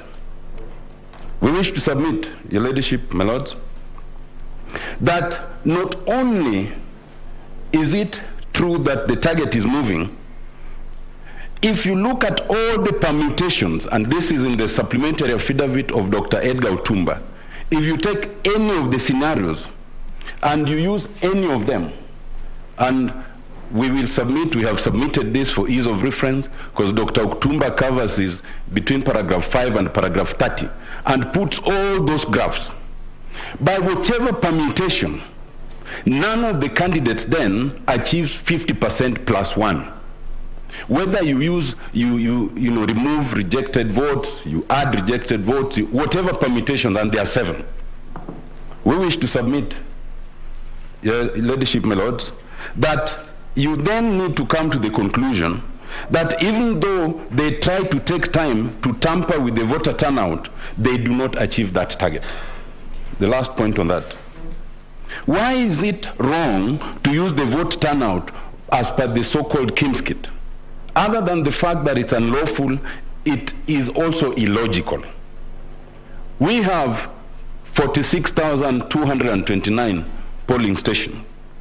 If you were to rely on the KIMS kit, and all 42,298 KIMS kits failed, and in only one polling station functioned, then it means that if the 700 voters in that polling station voted, the IBC will be telling us that the voter turnout is 100%. That would be the logical consequence of that narration. The voter turnout cannot be something that depends on the interpretation of the IBC at its convenience. It must be the denominator as a percentage of the total registered voters. My second point, my lords, my lady, and I do not want to go too much into this, the question of the infrastructure, what the IBC called the impregnable military style infrastructure. I think it's been demonstrated that it was certainly not at a military grade. It might be important to note, your ladyship, my lady, that the one question they failed to answer was why was there stoppage of the streaming of the results at Bomas. They have not answered that, because that military grade infrastructure was obviously compromised. My lord, my lady, we say that it is bad to have a sovereign institution that is captured by the state, but it is worse to have one that is captured by foreigners. We submit that is the position in this one. Your ladyship, my lord, The question here, and that's my third and last point, is really very simple. And it's a question that draws directly from Article 138(3)(c) of the Constitution. It is very clear, it is mandatory, that once results are received, the IEBC, not the chair, shall tally and shall verify, then shall declare results. If the IEBC as an institution has not tallied, has not verified, then there are no results to be declared. We wish to submit that at the end of this analysis, it is not a question of whether the chair is a hero or otherwise. It is a question of whether the chair did what was expected of them. It is not enough to say that there are certain regulations by the first respondent which they themselves made and now they wish to rely on to breach the express provisions of the Constitution. We wish to submit, Your Ladyship, that in accordance with Article 141, only if there's a result properly declared can you even move to challenge it. In this case, none was done. Your Ladyship, what the chair is inviting you to do is unconstitutional. This bench comprises eminent persons who are involved in the process of making the Constitution, as some of us on this other side. There's a good reason why we've created constitutional commissions and independent offices. If it was intended to create the chair as what was previously called the supervisor of election, there'd have been an independent office, like the Auditor General, Controller of Budget, like the DPP. But now the chair is inviting you to find that his is some sort of imperial chairmanship or chairpersonship in defiance of the Constitution. We wish to invite you not to accept that invitation to amend the Constitution belatedly. My lady, my lords, at the end of the day, the only question will be, did the chair act in accordance with the Constitution? Is it fair to invite you to find that the other commissioners do not matter? The chair of IBC is a first among equals, just like in this court. There are 7, just like the judges of this court. But the fact, Your Ladyship, you are the Chief Justice and you are the President of this court. Yet the Constitution would not allow you to exercise veto powers over the other colleagues. Why would the chair believe that he can have such powers over the other colleagues? Ultimately, my lords, Your Lady, it is the decision of the majority that must be the decision of the court. And similarly to the IEBC, as we are here today, the decision of the IEBC is that the match that was being played was stopped by the referee. If it was in court, it would be a mistrial. By their own admission, they have said that things happened which should not have happened, and therefore it was not complete. My lords, my lady, in 2017, this court made history by nullifying the first presidential election in this continent, and I think only the second known to me in the world. In this year, it is the IEBC that is making history. It is the first electoral body to concede that they did wrong. I want to submit, my ladies, my lords, that you cannot override that decision by IEBC itself because it's made by the majority. I wish to stop there for now. Thank you, my lord.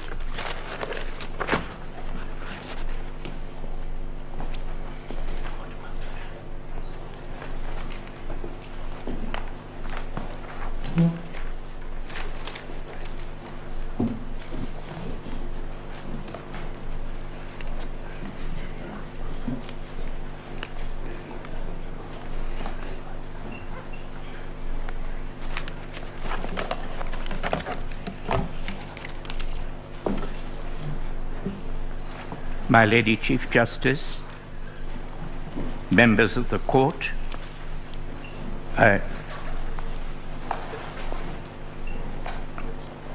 address the court firstly on the issue that in making your final decisions, in reviewing your own views, the views of the respondents, petitioners, parties who have addressed you, we would be praying for the prayers and orders that we have sought. And in doing this, may I first refer to the principle that would be applicable in approaching your decision and judgment. In this context, the court has heard today from my senior AG Emeritus, Honorable Gitu Muigai, in answer to your question, that it was the intention of the makers, it was the intention of the makers that the commission should have an executive chairperson. That we have learnt much by that, but that is not what we or they and your ladyships and lordships can proceed on. We have to proceed on what is in the Constitution. There is no provision in the Constitution for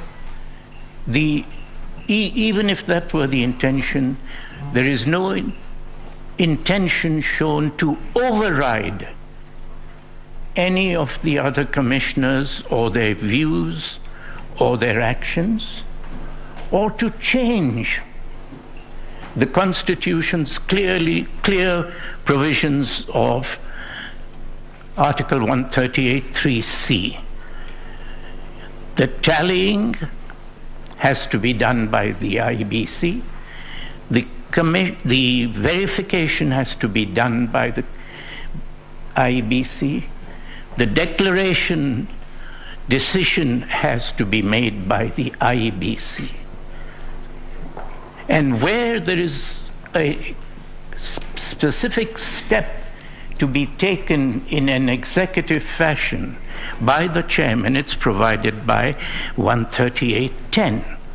The declaration of the decision of the result will be made by the chairperson.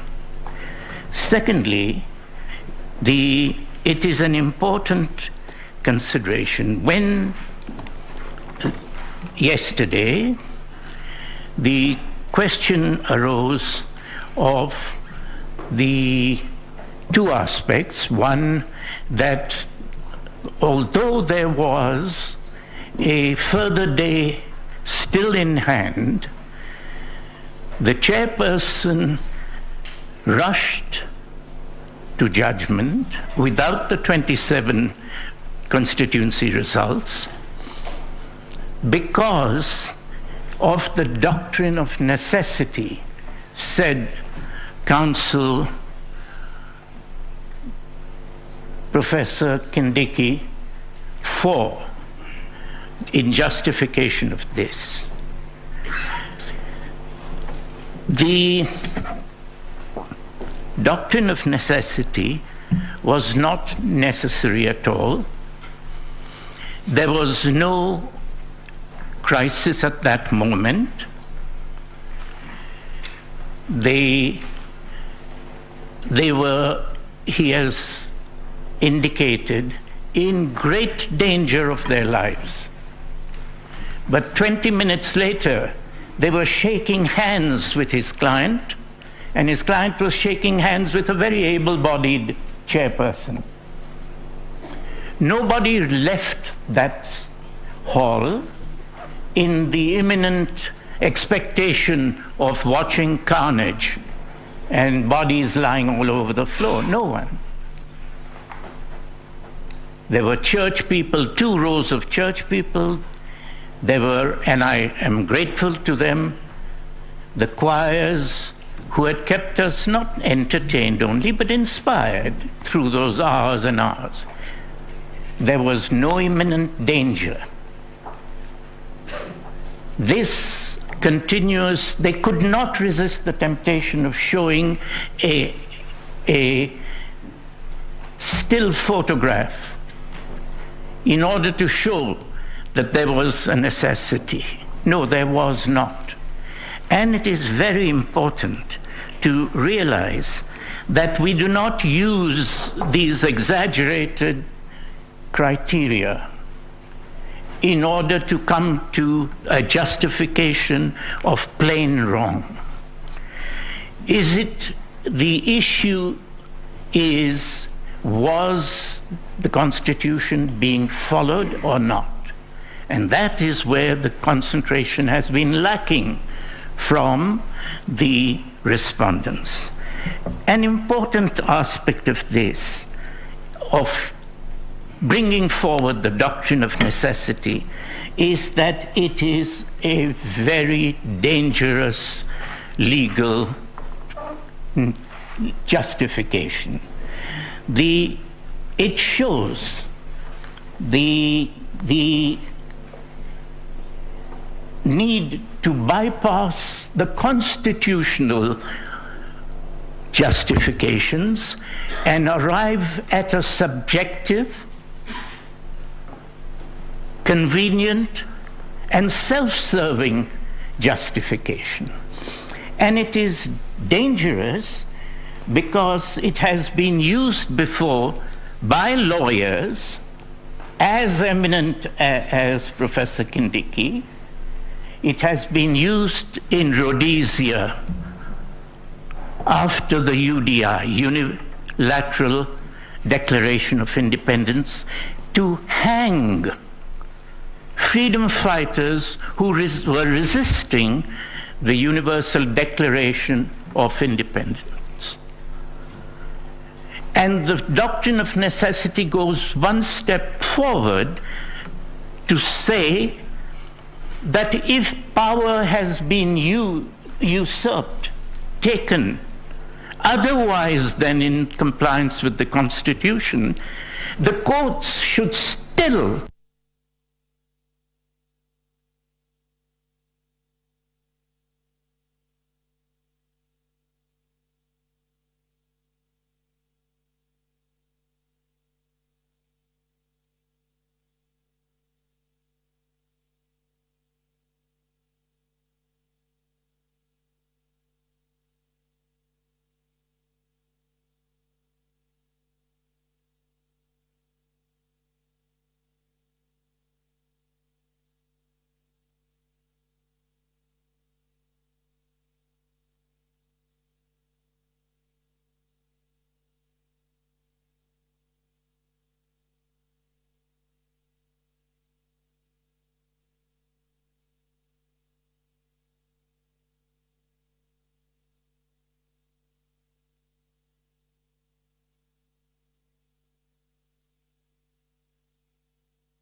I think, by Professor Kindiki and placed before the people of Kenya. We say not only rejected, but rejected consciously, so that the precedent is not of a submission which failed, but a precedent of the Supreme Court of our land rejecting this ever for use in Kenya. So what should we be using? I'm happy to say that again from the respondent's side, I draw some inspiration. And that is from my learned friend, Senior Counsel Fred Gatia. My learned friend, both learned and friend, put forward before the court and he said, let us get at the substantive truths. He put forward a criteria completely different from Professor Kindiki. And I'm happy to say, yes, let's do that. So we put to you, when we put forward the manipulated postponement of Mombasa and Kakamega, we showed to the court that the Gazette notice, the power which Mr. Chebukati used, was illegal because in the Gazette notice he lied and put forward just half of what the power he has needs to meet. And so when we put these forward, they could not reply, but those who attempted the reply said, but look at this. This is his power, this is his this is his section here, and he's an executive, he's this. But Senior Counsel Gatia's principle was a more important and relevant approach. So we say, what is the substantive truth behind the postponement, behind the lying Gazette notice, before the self-serving amendment of the Regulation 67 by which he changed, this chairperson changed, or got changed, the constitutional provision that the papers 34A and B received at Bomas must be dealt with by the IBC Commission. Instead, he changed it to the returning officer. It has been pointed out there is no such office, and he put it there. What is the substantive truth behind this? What is the substantive truth behind the fact that despite several orders from you, the server has not been fully opened? What is the substantive truth behind the fact that this is not the first time this chairperson has disobeyed the court? What is the substantive truth of the absence from his behavior of any reference to Article 10? Article 10 is values. They are national values. And the beauty of our Constitution is that it is not only a manual of government. Finance will be dealt with this way, so-and-so will be appointed that way, he can resign or he has to be removed or this or that. Each and every chapter has its specific values set out therein. 81, 86, and at no point in the whole of the days spent, and today, this morning, has there been any reference by the respondents' counsel or supporters, or by any reference to instructions, that these values we kept in mind? This is how we advance. By postponing Kakamega, this is the value we advanced. By not checking the wrong printing of the ballot paper, how did we advance Article 10? There is even one more duty on them, on the chairperson. It is that it is part of the duty of the chairperson, the whole commission, to ensure the removal of any impediments to the functioning and the purpose and the aims of the commission. They have breached even that, even the passive duty. And we say, yes, that is what we look at, the substantive truth of all these things. And in that, once you do this, it is clear that this is an election which is brazenly, shamefacedly, without remorse, saying we did right when we were doing wrong. You do what you can about it. Nothing happened to me in 2017 personally. And it is all right. We say no, and we say to the court that not only is the petition, we pray, to succeed, but very importantly, if you find that there is violation of the Constitution by the chairperson, it is not necessary for the court to take any steps to his removal. There is a constitutional position. Thank you. There is a constitutional process to remove him, and there is no need for the court. But there is an important duty on the court that if you find a serious violation, and we submit there are all these serious violations, it is important that the court makes a finding. We hold that, or we find that the chairperson violated this article or that value, and that those are set out. We pray accordingly. Thank you.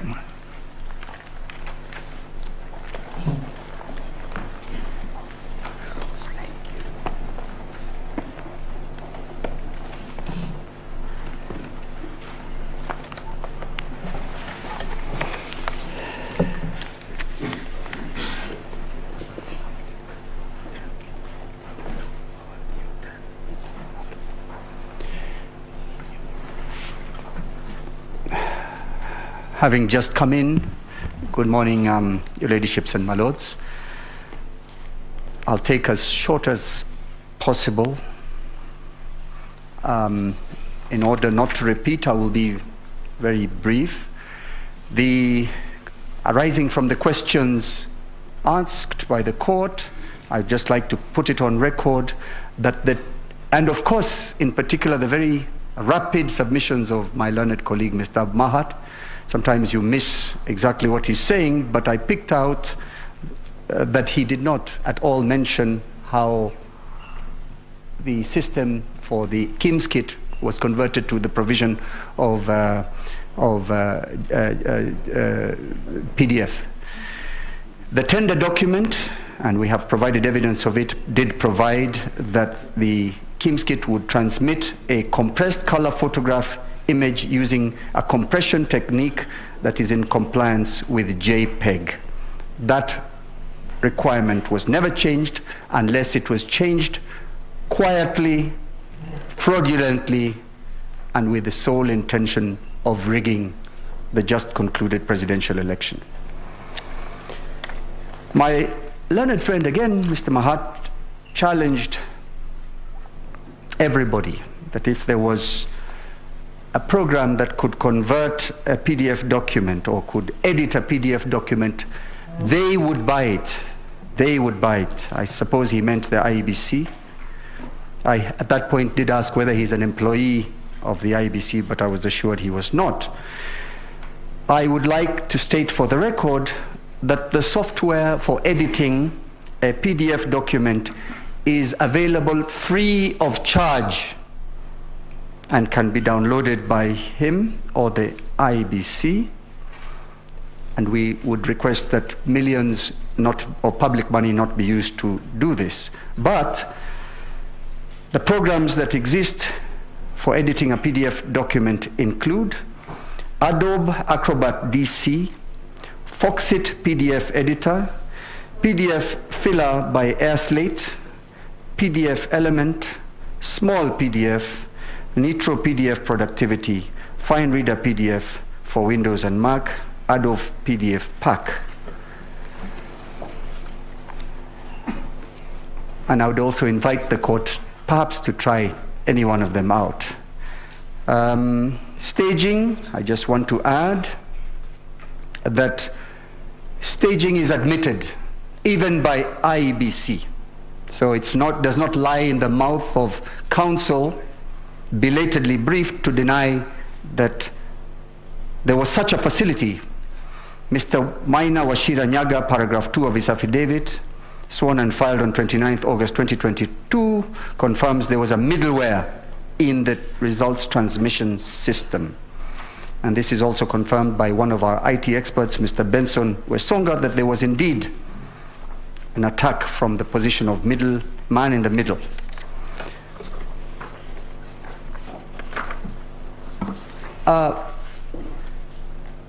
At page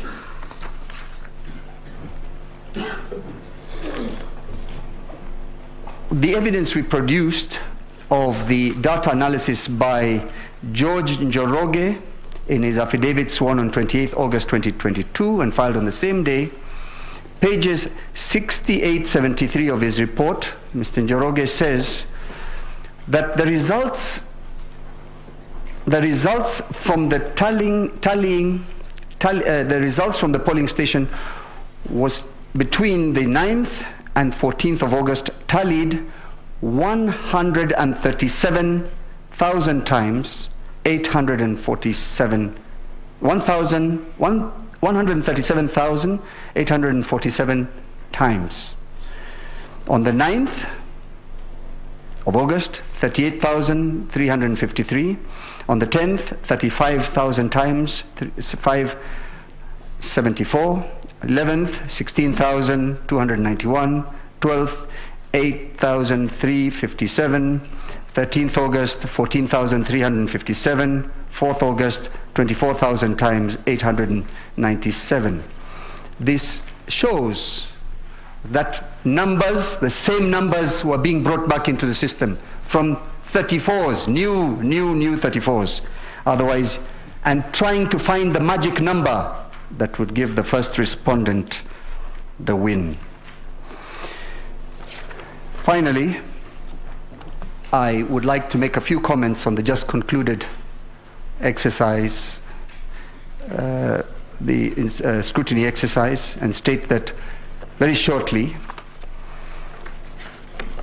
that despite the good intentions of the court, the servers were not opened.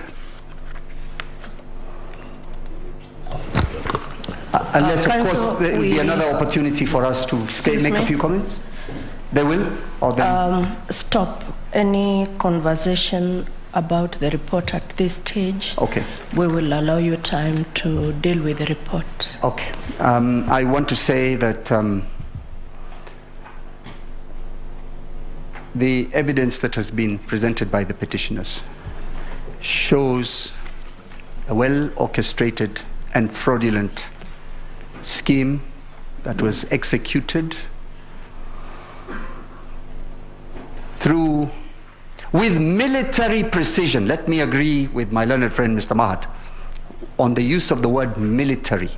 He says military grade, but I differ with him to say the rigging was executed with military precision, and given the evidence that has been availed, using expert, foreign, and I'm now using another military word, mercenaries engaged for that purpose.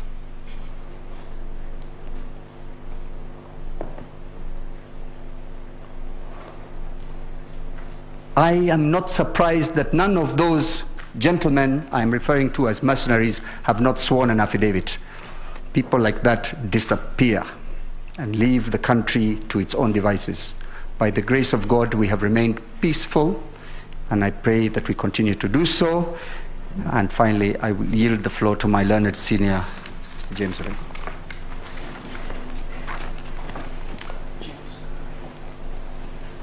Milady, Madam Chief Justice, we would like a clarification from the court whether the replies and responses relate to questions of law that have arisen from our presentation, or whether it is an opportunity for our learned colleagues to rehash their case afresh and to introduce new evidence.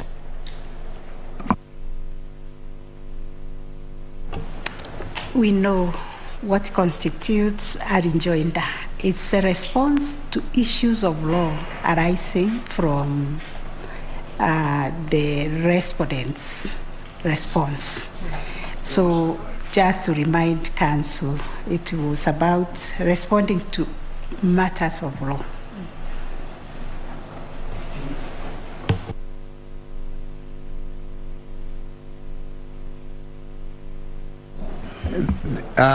Madam Chief Justice, I also rise to take or to request a clarification. The court was treated to a so-called live demonstration. Shall we be given an opportunity? We don't require more than 3 or 4 minutes to indicate that what the court was shown is not true. Because otherwise, this image is now all over the country, a sensational image about forms with the names of people, while in truth, that is not correct. All that I would request, Madam Chief Justice, is an opportunity for rebuttal.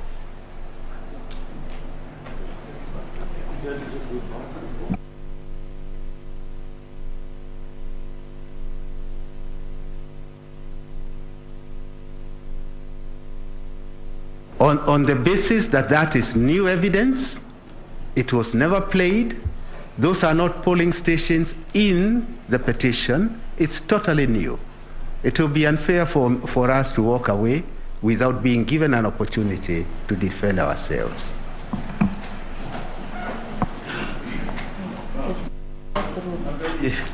Unless the court walks away from the questions that the court asked, you asked for a demonstration of how the staging was done. It was a specific question. And similar questions were asked to our friends to the left. A lot of new material was brought in. We kept quiet because we knew these were questions from the court and that no evidence should be kept away from the court in the search for truth.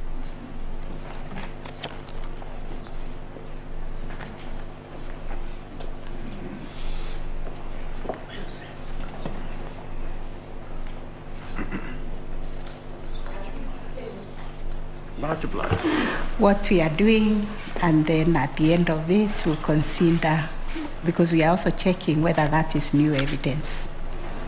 Yes. I thank you. I begin by thanking the court for giving me this opportunity to make my remarks as part of the rejoinder for the petitioner. My lady, my lords, when I used to be at Alliance High School, every year,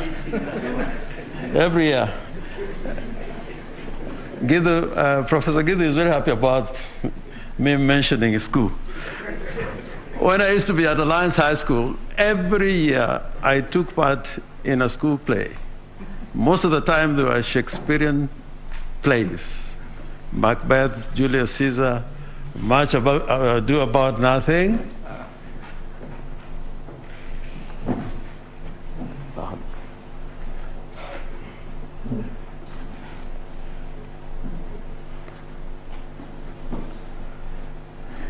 Can I recover my 4 seconds? Yes, I was saying I acted in every school play for 6 years. And when I became a practitioner of law, I tended to have the habit, every time I would appear in court, to take some verse from those Shakespearean plays, be it a comedy or a tragedy. And one time, S.M. Otieno, from whom I learned a lot as a young man in the practice of criminal law, he told me when I took my seat, did you read the charge? Did you look at the statements? Did you analyze the elements or the ingredients of the offense? Always remember, as a lawyer, that oration is not good enough. Substance counts when you appear before the court of law. And I'm saying this because in 2017, when he had a similar petition before your lordships, some of the advocates who are in that petition, acting for the respondents, when we presented our petition, said that what we presented before the court was a science fiction. And I'm not surprised that even at the beginning, and it's well covered in the media, that what we have presented before you is fiction. And because it is fiction, you had a lot of speeches which I think do not belong to a courtroom. They probably should have been delivered in some theater where people love poetry, like my learned friend, Professor Githu Muigai, whom I know, having attended the same school as I did, we share a lot of things in common. We have presented before your lordships a petition based on averments which are contained in the petition. We have placed evidence before your lordships, and the petitioners did not ask the petition to be struck out. Instead, they filed volumes and volumes of affidavit evidence, and I've addressed you at length on matters relating to the petition. And yesterday, I remember when your lordships and my ladies asked questions to the respondents, my learned friend, Mr. Githu Muigai, said those questions were difficult questions, but they are not as difficult as the questions which were directed against the petitioner. But having said that, there is an important point about this new constitution. And I'm so happy that your lordships and your ladyships, some members of this court, were part of the process of drafting this constitution. And my lady Justice Njoki asked a question which was very pointed Why did we create these commissions? Why did we create these independent offices and secure their tenure in the Constitution? And the answer is that we are dealing with an imperial executive. The commissions became an insurance policy for the protection of the sovereignty of the people. And if you look at Article 249, the commissions and independent officers are required to protect the sovereignty of the people. And what better tool to use in order to protect the sovereignty of the people than to have fair and free elections conducted by an independent body. And this constitution requires that the elections must be transparent and they must be administered in a neutral, efficient, accurate, and accountable manner. I would have hoped that if the Electoral Commission was indeed carrying out an election that was free and fair, transparent, and accountable, they will be offering all the evidence, including what is in the servers, that this is what went on, this is the record, this is the return of the elections that were held on the 9th of August, 2022. I thought that we were making progress. Your lordships and my ladies, there was a time that we used to file petitions against even the President of the Republic of Kenya under the old constitution. And if you approach the Electoral Commission before you file the petition, you had access to election documents and election materials before filing the petition. And I did that so many times. My other friend Firoz Norji would tell you, because I was a petitioner. And he filed such a petition. Now, to get information from the Electoral Commission, even after filing a petition and an election has been conducted, is like the road to hell. Because that's what it is. And in Article 249, the sovereign, who is the people of Kenya, require of the Electoral Commission as a state organ to secure the observance of democratic values and principles and promote constitutionalism. Not just in the conduct of the elections, but even the way it runs its affairs.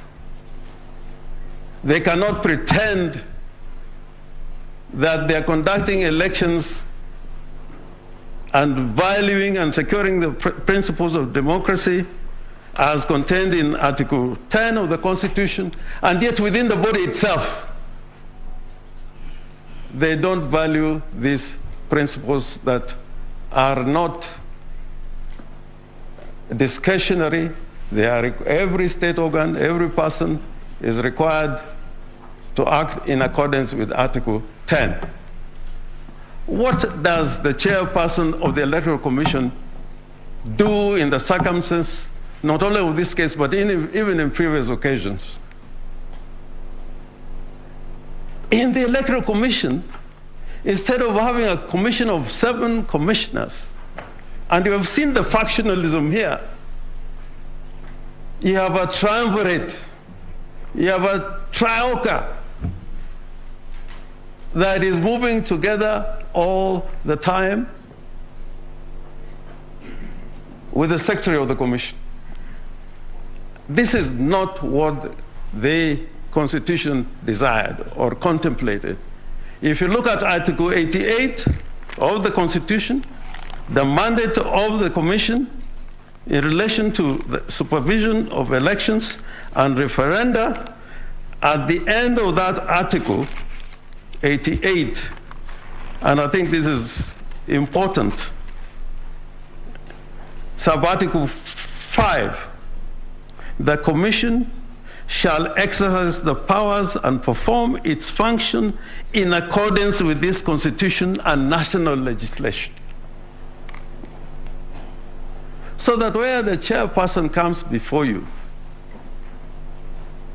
and does not show conduct that is in consonance with the Constitution, is that a matter that this court can just gloss over?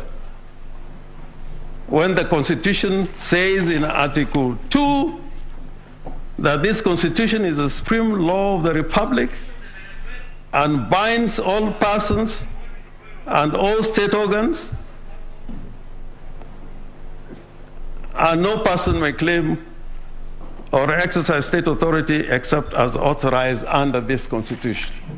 And throughout that Article 88, the Constitution throughout talks about the Commission, except in 2 instances, one of them being the declaration of the results in a presidential election. So I urge my ladies and my lords that where there's been an infringement of the Constitution, however good the outcome, but there has been an infringement of the Constitution, because the Constitution says how we should conduct elections. It does not matter whether you get 10 million votes or 20 million votes. If you get it by murder and killing people, if you get it by falsifying documents,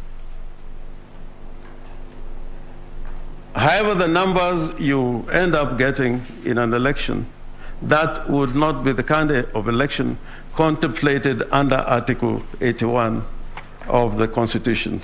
The process matters. And anything in violation of the Constitution, if you look at the Constitution broadly, any infringement of the Constitution, violation of the Constitution in relation to state officers, including the President, including members of commissions, any infringement of the Constitution normally would attract consequences of removal, impeachment, because it's a matter that this Constitution frowns on.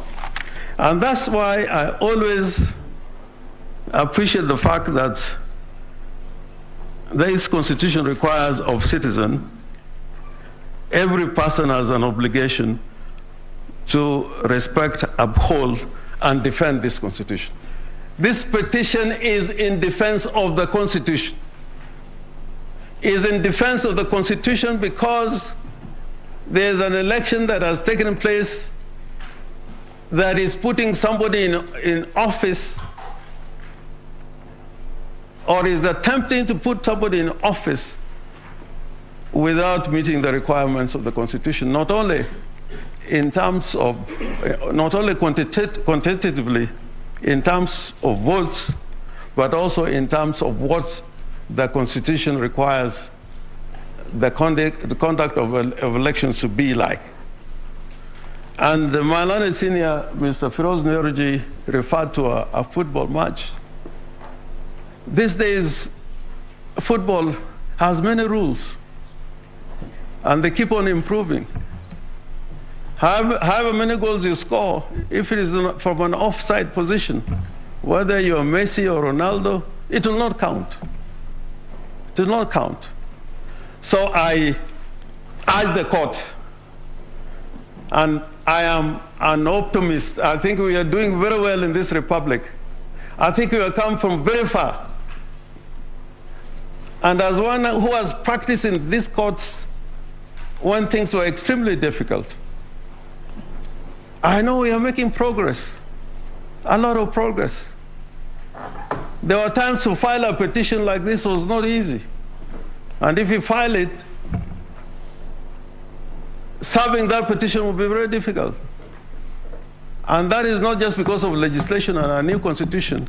The courts had made an intervention many times to protect the people against those who govern them, particularly. I therefore invite your lordships that looking at the article dealing with leadership and integrity, what has been placed before you is not a matter that the court can frown on, gloss over. This court said in 2017 in the Raila petition that if the Electoral Commission comes before you with the same kind of infractions and transgressions, this court will not hesitate to take measures against the Commission and its leadership. That is in the Raila judgment of 2017. In 2013, this same commission, fortunately for the chairperson, he was not there at that time, despite the fact that that petition was not allowed, but the court was not amused by the going-ons in the Electoral Commission, and by dint of the comments that were made by the court at that time, at least a few people were taken to court, although that case is still going on. I think this court, and reading the Supreme Court Act, Section 3, together with Article 259 of the Constitution, which talks to how this Constitution should be interpreted, and more particularly when it says in a manner that promotes the values, the purposes and principles of this Constitution, and contributes to good governance. So I urge this court, with all the humility, that although this is a petition basically under Article 140, as defenders and protectors of this Constitution, you, with respect, cannot allow what has happened at IBC to go without some kind of action in the lines that was suggested by my learned senior, Firoz Norji. Impunity must be punished. Impunity must be punished. And impunity unpunished breeds arrogance. And arrogance leads to arbitrary exercise of power. And without that being done, this commission, which has got the protection of the Constitution, without the court making some interventions, it still be a divided commission with a triumvirate that runs the affairs of a commission that is supposed to protect and defend the sovereignty of the people. And what I'm saying in a nutshell, that this election cannot pass on account of violation of the Constitution, even by the constitutional dictates how this commission should run its affairs. If they cannot conduct their affairs in the manner dictated by the Constitution, then how can they preside over an election, and that election have some legitimacy to the people of Kenya and to the world? Secondly, and this would be my last point, that if you look at Article 138, sub-article 4. And my learned friend, Mr. Otiende, address you on this. That requirement for a successful candidate getting 50% plus one of the votes cast is not an idle provision in the Constitution. It requires of the Commission to come with it before your Lordship seriously when there is contestation and put the numbers before you in rebuttal to the case that we have put before you. My little friend, Mr. Mahat, who is also my very good friend, in his address, he was not talking about what the law requires or what the Constitution requires. He was saying, this is what we do. This is what the Kimskids do. There was no constitutional or legal foundation that he was resting his arguments. And therefore, yeah, my lady and my ladies and your lordships, I would ask the court to apply the provisions of the Constitution to the letter holistically and allow this petition and return this country and back to the people who are sovereign, and let a proper choice be made of the person who is going to lead Kenya in the next 5 years.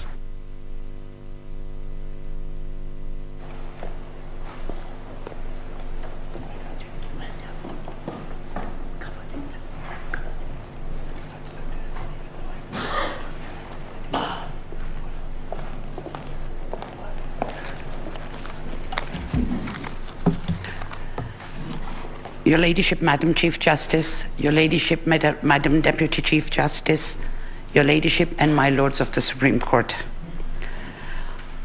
The petition that was filed by the first petitioner, to recap it, was a very simple, by the second petitioner, I think we are the second petitioner as amended, was very limited to a legal issue.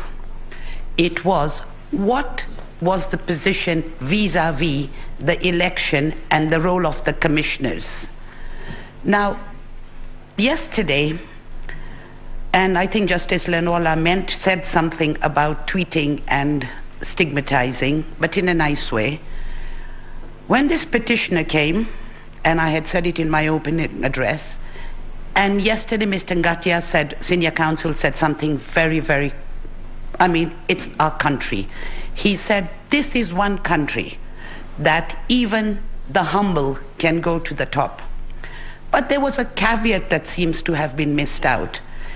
If you are a normal, humble person who comes to challenge a presidential election as required by the law, you still get targeted as being a surrogate, because that was repeated 3 times.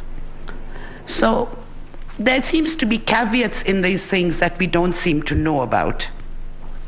Yesterday, my lady, Justice Njoki, asked a very direct question.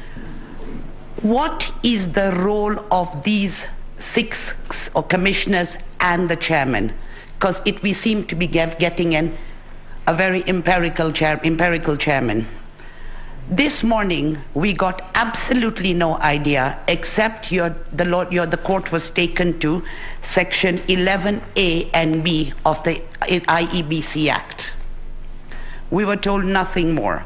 From what I can now see is that these 6 commissioners are supposed to be flower girls and page boys at a wedding, with the chairman being the bride or the bridegroom, as the case may be.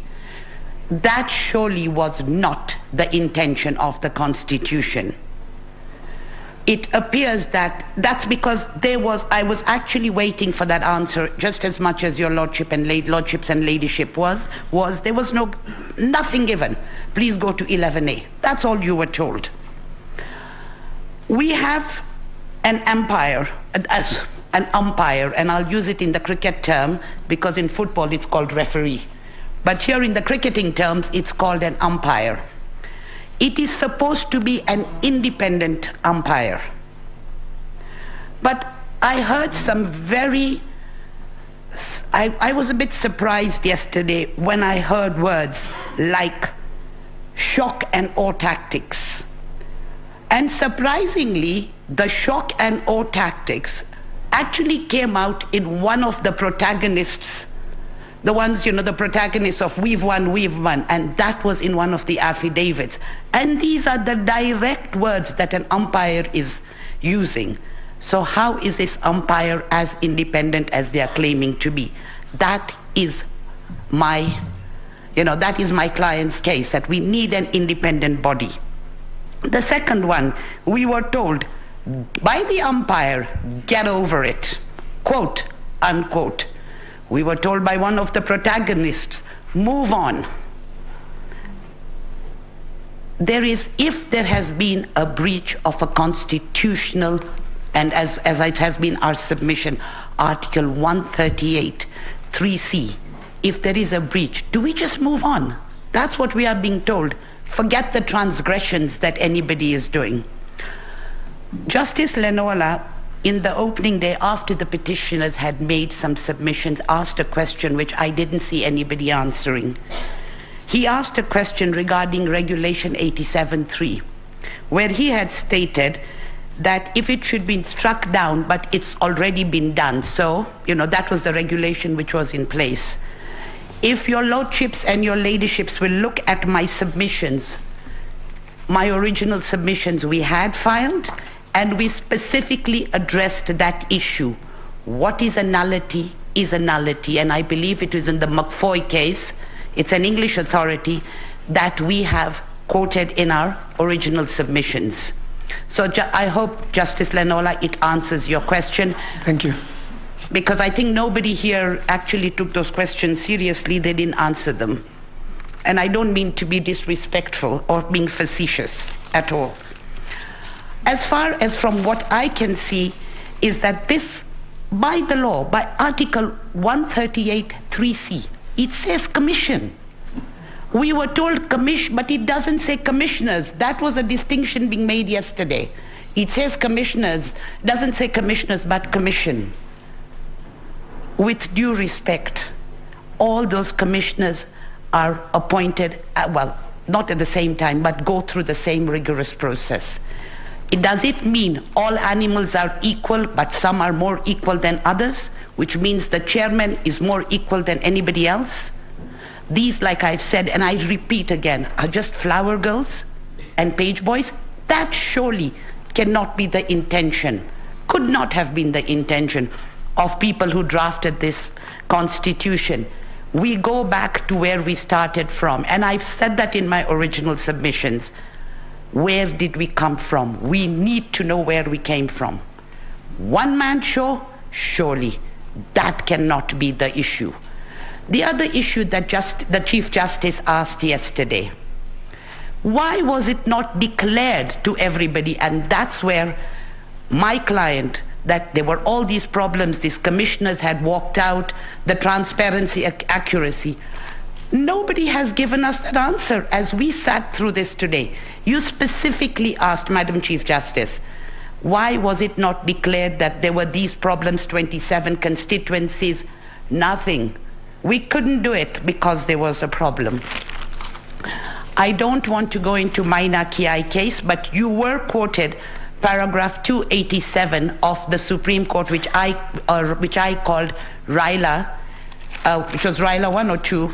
But please, before just looking at 287, please look at paragraph 292 of this court's decision.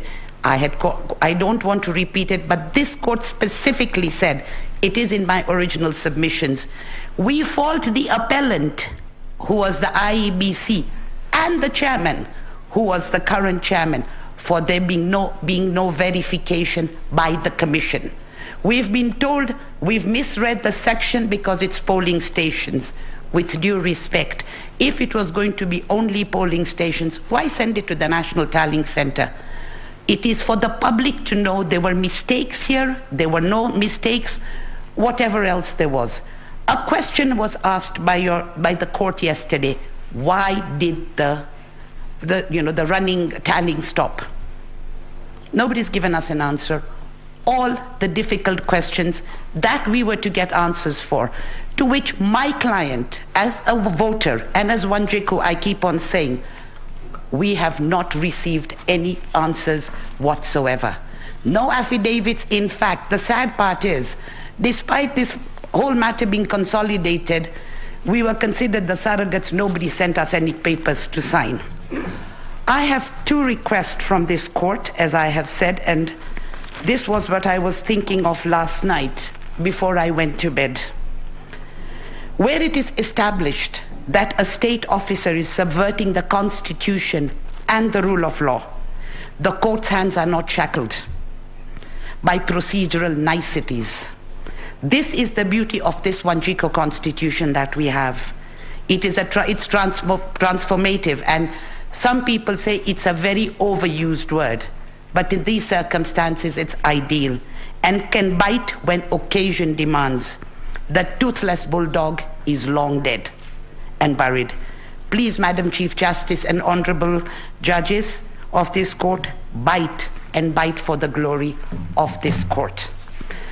And in closing, whilst we were told our petition is much ado about nothing, and like I said, we've really been battered, but we shall soldier on. I will use Martin Luther King's words, because I suppose, unlike Professor Guido Muigai and Mr. James Orengo, I went to a school where they didn't teach us Shakespeare, they taught us Things Fall Apart. They went to the posh schools. And all Martin Luther King said in 1968, at the speech given at the National Cathedral, we shall overcome because the arc of the moral universe is long, but it bends to justice. That's all we request. Can we have justice for all of us, for the voters? Because the two parties just think about themselves. They forget us, who are the voters. Thank you. And I donate my 4 minutes back to the court.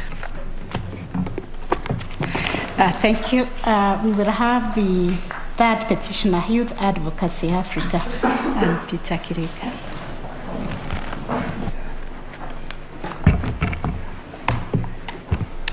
Madam Chief Justice and Madam Deputy Chief Justice, and may it please the members of the court. Yesterday, and for a section of this morning, Your Ladyship, I believe we've been allocated 30 minutes. I see the clock says 15. The directions clearly said 30 for us. Youth advocacy. I don't know whether there was any question directed to you. Yes, there were. But the direction said 30 clearly. Yes. No, the directions I have. Yes, for youth. Yes, for youth advocacy is 30 minutes. 30 minutes, yes. I think the clock said 15. Yes. I was a bit concerned, yes. But for yesterday, for most of yesterday and this morning, members of the court. Sorry, Counsel. Yes. For our record. Yes. Introduction. Yes, Your Lordship. My name is Tom Asharia. I appear together with my colleagues on record for Youth Advocacy Africa and Peter Kireka. Most of yesterday and this morning, you are treated to the theory of an election as it ought to be conducted. My colleague, Julie Soweto, has demonstrated to you what every Kenyan knows. Mambo kwa ground ni different. I call your attention to the affidavit yesterday presented by my good and learned friend, Professor Kindiki, which has been projected. It's the affidavit of Veronica Ndwati. She deposed that she is the Secretary General of United Democratic Alliance and was the Deputy Chief Agent for the 9th and 10th respondents. In particular, I call your attention to paragraph 7, where she states that the verification process went through a 3-tier mechanism. At paragraph 7, she says the second tier was at the constituency level, where the following actions were undertaken. She then goes to subparagraph C, and that is the one of interest here, and this is what she says. In case of any errors, this is at the constituency level, on Form 34B, the same would be corrected. That is the key. Those are the key words. She then goes on at paragraph 8 and says that the third tier was at the National Tallying Center at Bomas of Kenya, where the following activities took place. We go to paragraph 8F. The verification team would also verify that each of the uploaded Form 34A in the public portal is a replica of the original 34A presented by the constituency returning officer, and in instances of discrepancies, the errors were noted. She then says at G, the team would also verify that the data entered in the IEBC online system for purpose of tallying from all original forms was correct. In case the data entered in the IEBC online system is incorrect, the same was corrected on the online system. She then goes at J, a verified Form 34B would thereafter be generated at Bomas. Another one, having corrected at constituency, another one now is generated at Bomas and supplied to the candidates' agents. I specify these particular provisions because, members of the Honorable Court, this is precisely what the chairman of IBC was told in the minor KI case he could not do. And it bears reading because, as has been repeated here severally, and perhaps I shouldn't repeat it too many times, he is qualified to be a Supreme Court judge. And so we know he understood minor KI. So it is important that we understand what he did not understand about the following passage. It is evident, I'm reading from minor KI, it is evident to us from the above sequence of events that the role of the chairperson of the appellant is circumscribed. Article 138 deals with events at the polling stations where votes are counted, tallied, verified, and declared. The appellant, that's the commission, as opposed to its chairperson, upon receipt of prescribed forms containing tabulated results for election of president, electronically transmitted to it from near 40,000 police stations, is required to tally and verify the results at the National Tallying Center without, this is the key word, without interfering with the figures and details of the outcome of the vote as received from the County Tallying Center. Minor KI states further, the chairperson, on the other hand, is appointed under Article 250 of the Constitution.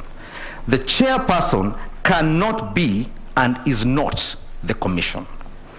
It goes on to say, and I say this because my good friend George Morogo this morning told you that whether the chairman is the commission or the chairman is a matter of context. It is not a matter of context. Minor KI put that debate to rest once and for all.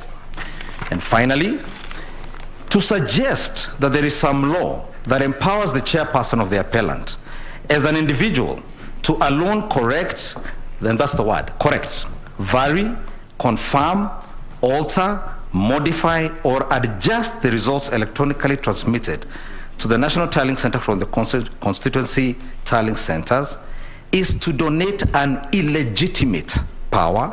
Such a suggestion would introduce opaqueness. These were the words used by the 4 commissioners who disagreed with what was going on at Bomas.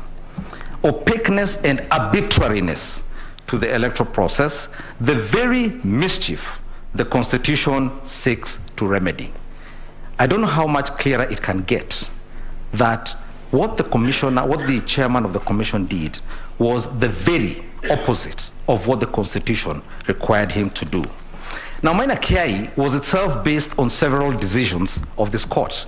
The first of those being Wanjohi, which is a 2014 case, and it is cited there, where the court said, apart from the priority, this court said, apart from the priority attaching to the political and constitutional scheme for the election of representatives of governance agencies, the weight of the people's franchise interest is far too substantial to permit one official or a couple of them, including a returning officer, unilaterally to undo the voter's verdict without having the matter resolved according to law by the judicial organ of state.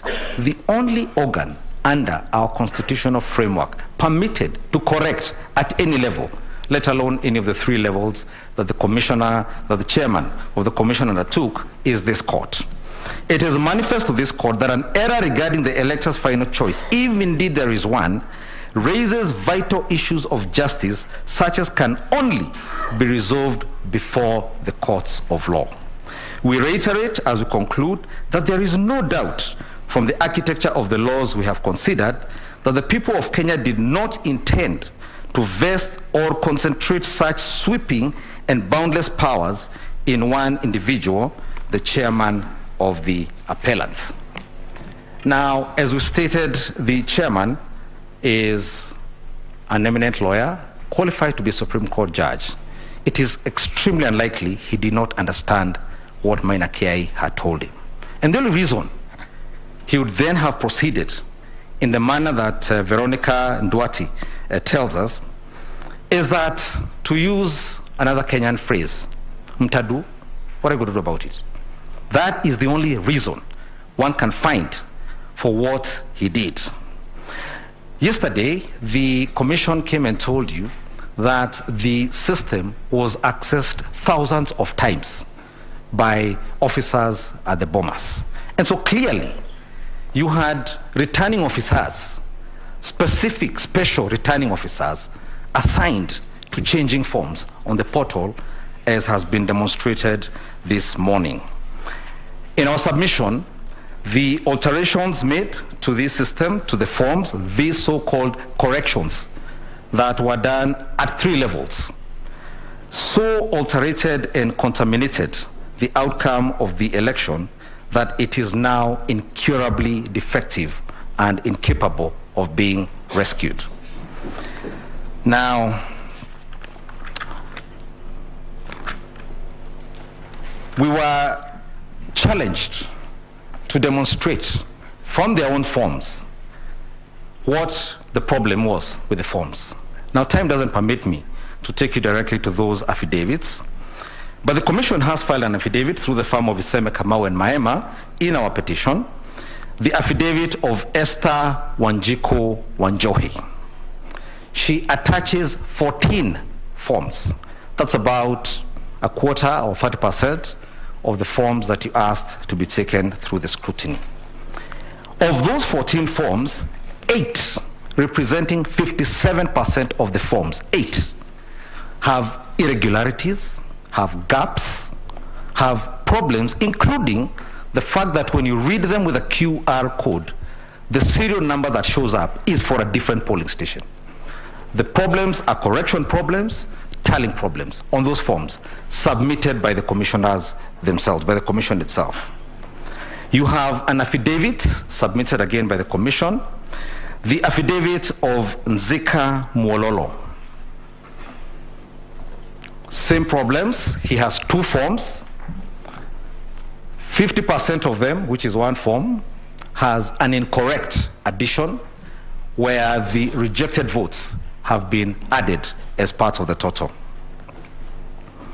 Now, in light of what Maina Kiai said and what my learned seniors have said here this morning, my mind is taken back to a few months ago when a few of my colleagues here, my good friends here, came before this court and told you and persuaded you that a process known as BBI, one where 1 million signatures had been collected, one which had gone through over 40 county assemblies, one which had gone through both houses of parliament, was irredeemably void and null because the president used the wrong process. And they persuaded you. And I invite you to look at paragraphs 1544, 1535, and 1500 of your judgment in the BBI case, where you stated that any process, any activity undertaken without constitutional authority, as the chairman of the IBC has done in this particular case, must be declared null and void. And the terms null and void, and this is one of the cases we've stated before you, the case of McFoy versus United Africa Company, is captured in the following words. If an act is void, then it is in law a nullity. It is not only bad, but incurably bad. There is no need for an order of the court to set it aside. It is automatically null and void without more ado, though it is sometimes convenient to have a court declare it to be so. And every proceeding which is founded on it is also bad and incurably bad. You cannot put something on nothing and expect it to stay there. It will collapse. That is the fate the Form 36, the Form 34D, issued by the chairman of the commission in this matter, must suffer as well. Now, my learned friend, Mr. Mahat, has taken you through some numbers. And as I've demonstrated, and as was demonstrated earlier here by my colleagues for the first petitioner, when you have a process where the numbers are so adulterated, where the forms are so compromised, what numbers are we talking about? Numbers that have been verified or quote-unquote tallied in an unconstitutional matter. Our learned senior, I think Mr. Orengo, I think it was Otinde Amolo Senior Counsel, said that the numbers became a moving target. Now, in fact, they were behaving not more like a moving target, but like a group of naughty children in a nursery school running around the yard. It is impossible to get a hold of the number that was used either for the 50+1 or for the tallying or for the verification, which, as you have heard, was changed 3 times. Now, you asked, I think, of the petitioners, how did we get to this place? Like every slow train crash, a train crash in slow motion, those of us who lived through the repressive days that led to the Constitution of 2010 will tell you that it did not happen one day.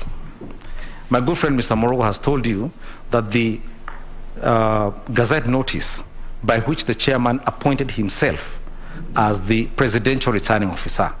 And we need to note, because the defense put here yesterday by the commission, was that he appointed himself on the basis of your judgment in 2017, where in passing, you said that there is a national returning officer.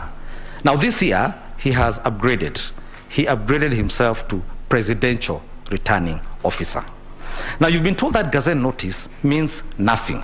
And I think yesterday you were told we ought to be grateful to him because he had the good grace to publish in the Gazette his unconstitutional appointment. Now, whether you publish misconduct in the Kenya Gazette or you publish an offense does not imbue you with some sort of value or does not imbue that process with some good grace or quality if the Constitution does not permit that office to exist or does not permit him to conduct himself in the way it did. A Gazette notice does not improve it. But perhaps more importantly, if it meant nothing, why publish it in the first place? If it meant nothing, why publish it at all if it meant nothing? But the point I wish to make is this. Complaints were raised. I think I've seen letters written by the party that nominated the first petitioner. There were newspaper articles complaining, Gazette notices, newspaper notices complaining that ballots had come without commissioners being told, but you'll get to hear that a bit more. There were complaints made by civil society. But as happened with Kenya, when we ended up in the position we ended up before the 2010 Constitution, we keep pushing these things away to the back of our mind. And people go to campaign, the rest of us go on with our lives, and he publishes a new Gazette. I am now the presidential returning officer. He goes on ahead and does other things, allocates duties. You go look after flowers, you go be an usher. These are slowly and then progressively, we end up with what was this morning called an imperial chairman of the commission. And so this is how we ended up at this unhappy day, where 4 commissioners say that we cannot stand by these reasons because we were not involved in everything that was done with them. But apart from that, and apart from those obvious misdemeanors and indiscretions that have been pointed out here this morning and the day before yesterday, In our petition, we've raised the fact that even other statutory requirements, the KPMG audit report, for example, was only published on the 5th of August, 4 days to the election. And parties kept asking for this report. Where is the report? And we'd all be told, again, in that most Kenyan fashion, tunashughulikia hiyo maneno. So you go back and campaign, go do your things, and you wait. And on the 3 days before the election, it is dumped on the website, and no one is actually told. There was no press release saying, we've released KPMG now. We had to find it there by accident. Now, when you finally go and look at that report, and you'll see a copy of it in the particular pages I refer you to, pages 1,153 and 1,155 of the year petition, you will find that KPMG complains that both the Commission and Smartmatic withheld critical information as regards how the voters register was being accessed, and that by the time the report was written and released, they had not received that information. That was the KPMG report. Now, again, the Commission comes here this morning and tries to explain to you how they arrived at the question of voters identified with the printed register. One of the things you will not find in the affidavits filed by the Commission is an account of how many Form 32As were signed as required by law. And that is the only mechanism that the regulations identify for identifying those who have voted outside the KIMS kit system itself. And so what they've done, and that's what I think one of the honorable judges yesterday called a bit of a lecture here yesterday, is do reverse mathematics. You begin by adding up all the votes you say were in the Form 34C, and then you subtract from that those who were identified using the KIMS kit. You have not been given a report of how many Form 32As were signed.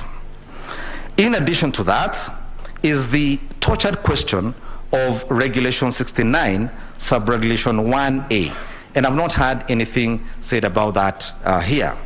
Now, Regulation 69(1)A of the Election General Regulations requires that every time a voter is identified using the KIMS kit, the printed register must be crossed out. And this is not a function of voter identification. This is an audit tool to ensure there's no fraud. A distinction has been made between what was before the Court of Appeal in the case raised before you about the printed register and what the law requires as regards the crossing out. For some reason, the Commission strenuously opposed this audit tool. Now, you've been told that there were approximately 92,000 stray ballots. Now, the mathematics that the Commission chair uses to arrive to that number, for starters, is not an accountable figure. What they've done, and you'll find that, I think, at paragraphs 73, 74, 75, and 76 of the chairman's replying affidavit in our petition, is taken two constituencies, this is Makadara and Kibra, and said that in those two constituencies, we had an average of 2 stray ballots per polling station. They take an average. And the reason for this is that it is not possible to account for stray ballots in Kenya within the time that this court must rule. Because under Regulation 81E, once stray ballots have been identified, they are put in an envelope, and neither Form 37B, 38B, or 39B have anywhere to indicate stray ballots. They are indicated in a polling station diary. The only way of arriving at a precise number of stray ballots and identifying to whom they strayed, if I may use that word, is to audit the polling station diaries for the 46,000 polling stations in this country. And that hasn't been done. And so we can't speak with any certainty here when a figure is thrown at this court that there are 96,000 or 92,000 stray ballots. No one knows. The truth is that no one knows. That's number one.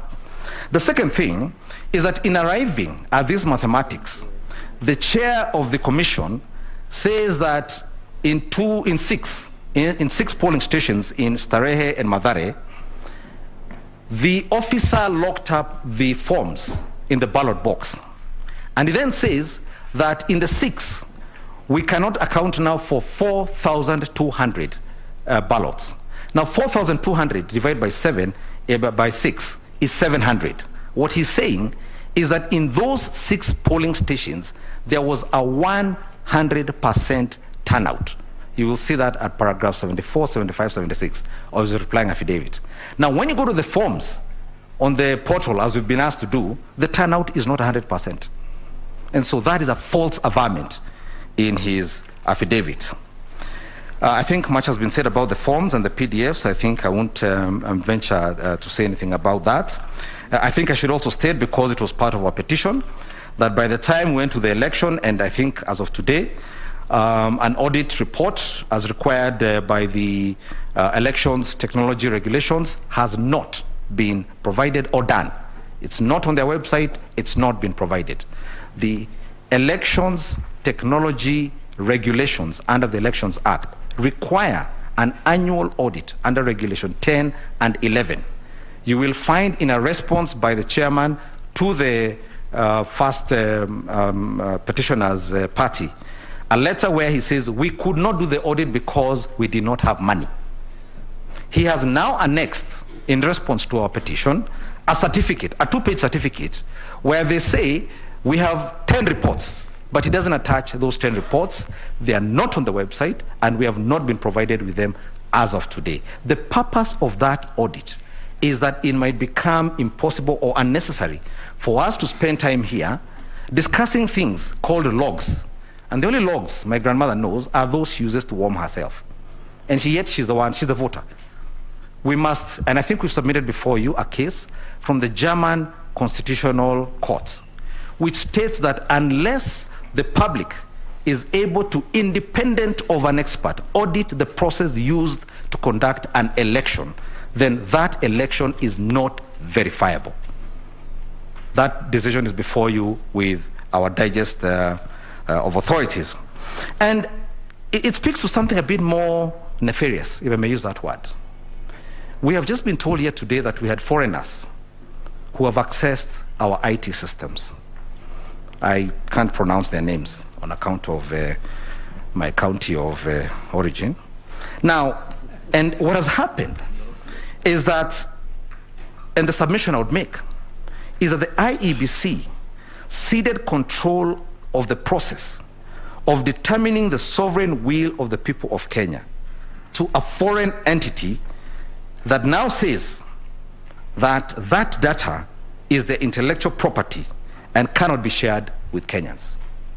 And there are very, very serious questions that arise. And I say this because they were asked of the chairman of the commission. For example, this data, they now say is theirs. Has it complied with the Data Protection Act? Was this company subjected to the provision of Section 31 of the Data Protection Act? And what are the consequences of surrendering our data, our biometric data, to foreigners who now tell us that is now their intellectual property? And I think Kenyans would be forgiven for saying that we're going soon to have leaders made in Venezuela, not in Kenya, not by Kenyans. Allow me to use the few minutes left to address some of the questions I think you raised, especially as regards remedies. But before that, let me just point out that amongst the other failures by this commission was to provide the Parliament of Kenya with amended regulations, which they promised to do last year, but presented amended regulations in June or July as Parliament was going on recess Sendai. And so again, they'll come and tell you the law was not amended for us to rectify some of these things, but they submitted their proposals late again and outside the election operations plan that they had said they would do. Now, printing of ballot papers. A specific question was asked of them. This company that you have procured, rightfully or wrongly, is accused of having led to the postponement of an election in Nigeria. And the chairman again said, there's no problem, tunashughulikia hiyo maneno. On the 8th, we have the largest postponement of elections in the history of Kenya. The elections postponed on 8th August was the largest number of postponements in the history of Kenya. So what should we do? Kenyans who run into problems and who find complicated issues they don't know what to do with, I always want to say, do something. Can somebody do something? Somebody should do something. That is what we say. But this honorable court has the power to do something. And it has power to do something even in the face of an imperial commissioner, chairman of the commission, who quite casually says, Mutadu, do something. You have power under Article 140, and again, in my view, I think the question was asked here about the utility of Section 80, subsection 4 of the Elections Act. Now, I think given the time limitations that this court has to do a recount and a retally properly, that section is one that is not very helpful or useful. The requirement of the Constitution under Article 140, sub-article 3, is for a nullification of an election that is found not to have been in compliance with the Constitution. That is number one. Number two, I think the judges asked of us, what is to happen if we are to then find that this chair violated the Constitution or committed crimes? Again, that is a question that has risen here before. I think in 2017, we have an Election Offences Act. We have Article 251, which make provision for what is to happen to errant and imperial officers, public officers, such as the one whose case is before the court today. And so I think it would be premature to start anticipating what were to happen, because I think our Constitution has sufficient, and I think we must trust it. We must trust our Constitution and the mechanisms it has created under Article 140 and other articles for what is to happen in that eventuality. Madam Chief Justice, Deputy Chief Justice, I want to thank you for the privilege of your attention. And unless there are any questions left for me, I will donate my 1 minute back to the court. Thank you very much. Thank you. 15 minutes given to the fourth petitioner, Khalifa.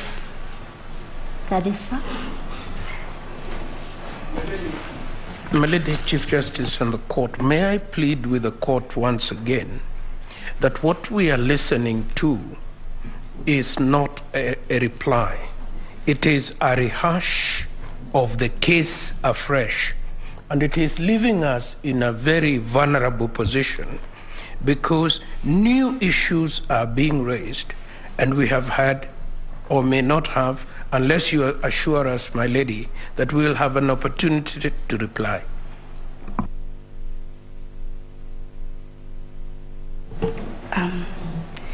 I think we have already cautioned counsel to reply on points of law, and you can see all of us are busy.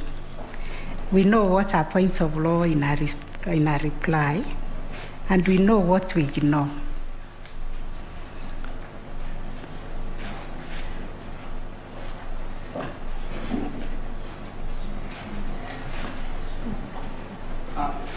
Madam Chief Justice, only 2 seconds. You said that earlier. We all thought we had. Despite that, Mr. Mashari has taken 30 minutes to argue factual issues, going to affidavits, nothing on a point of law that he responded to. In my submission, therefore, the court will be perfectly entitled to disregard every word he uttered. Yes, we know how to separate the chaff from the wheat, from the submissions.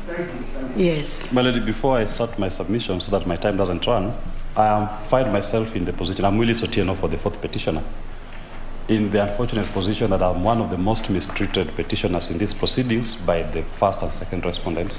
They served me late, as I indicated already during the pre-conference, and we lost the opportunity to respond. And this court did indicate that when we'll be doing our response, we can comment on some of those issues.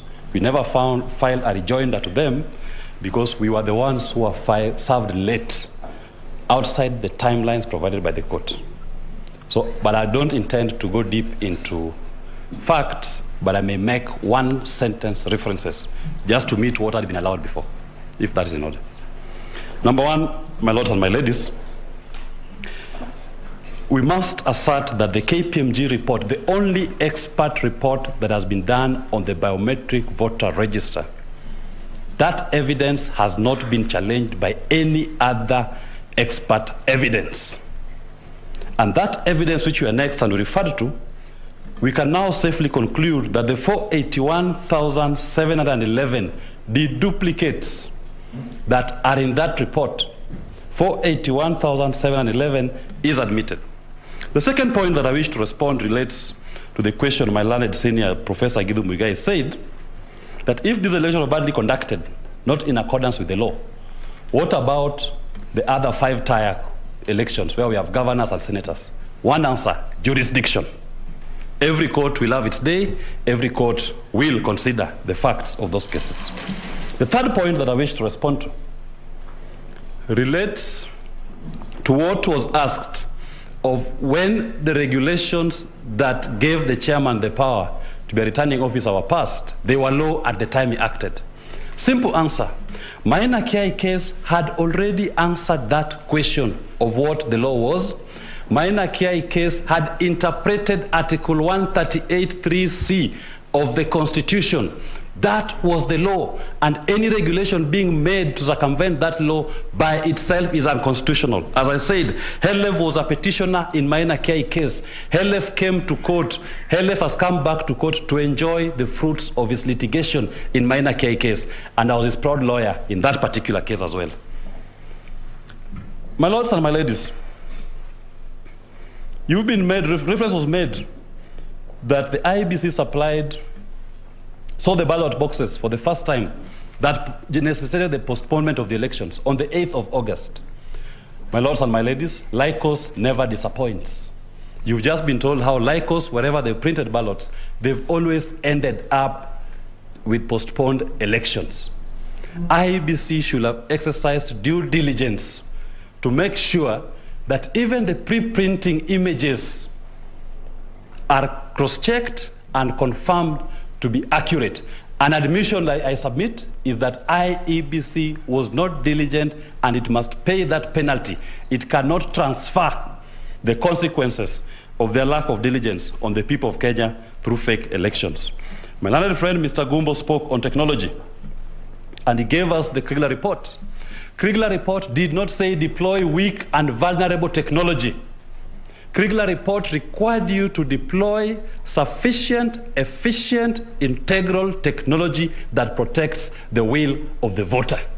Kriegler report did not make a recommendation for Jose Camargo, Diego Maradona midfielder, to sit in the middle and start distributing results, as was demonstrated today in the morning.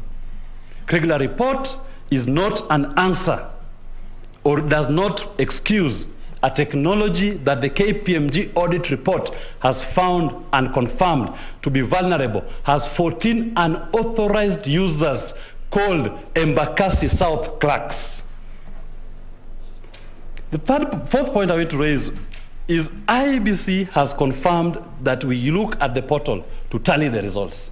It is not the public portal that is used to tally.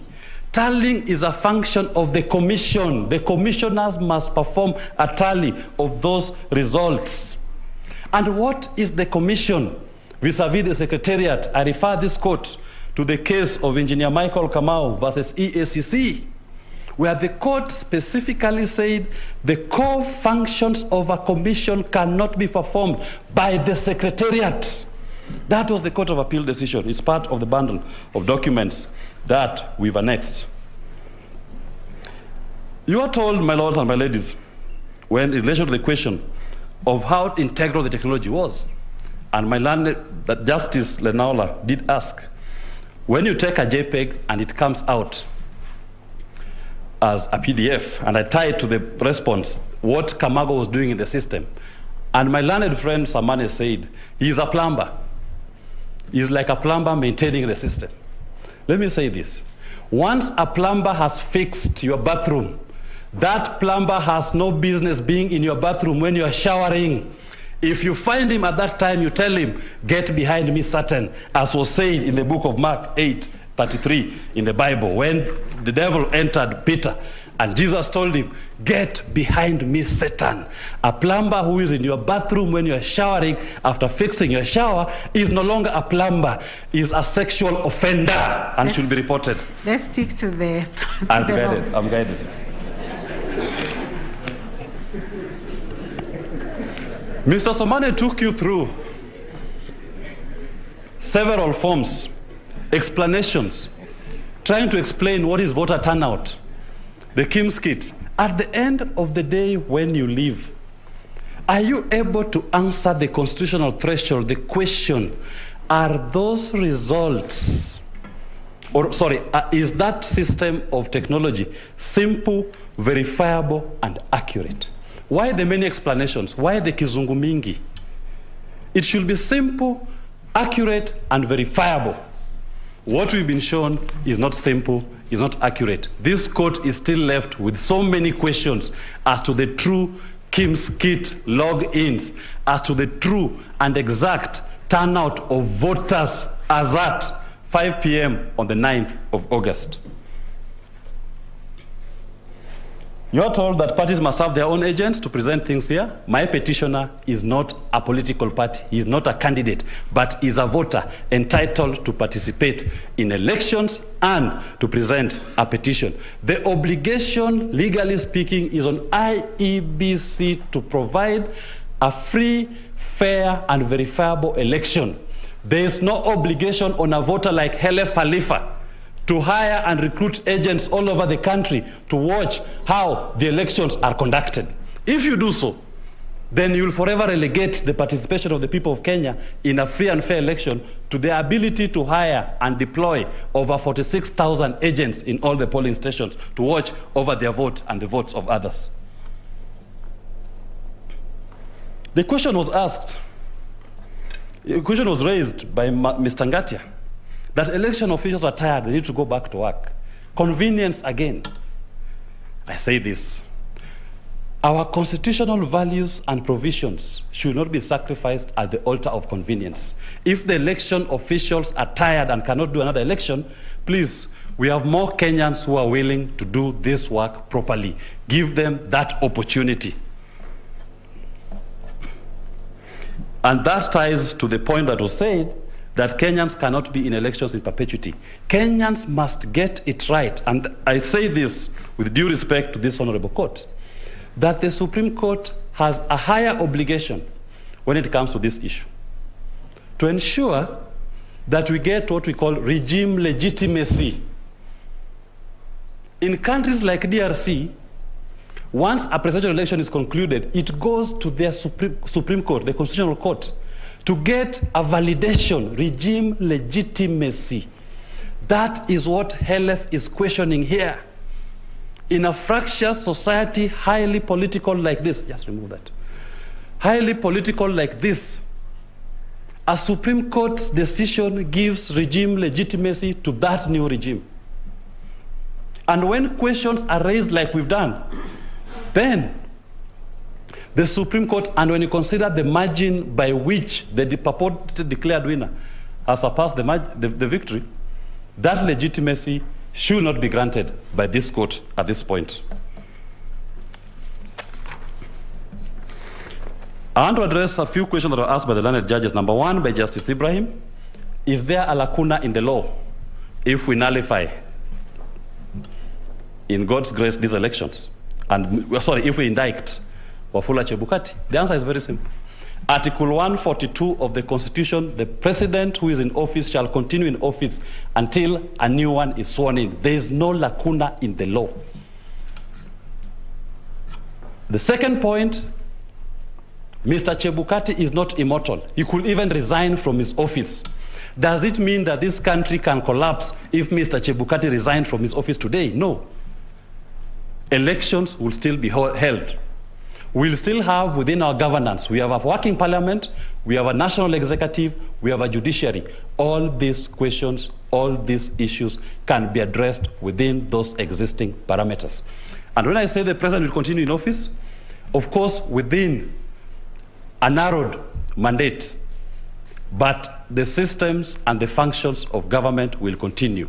The lacuna will not affect the people of Kenya. The right thing is to make sure that the people's voices are actually heard in a true, transparent election.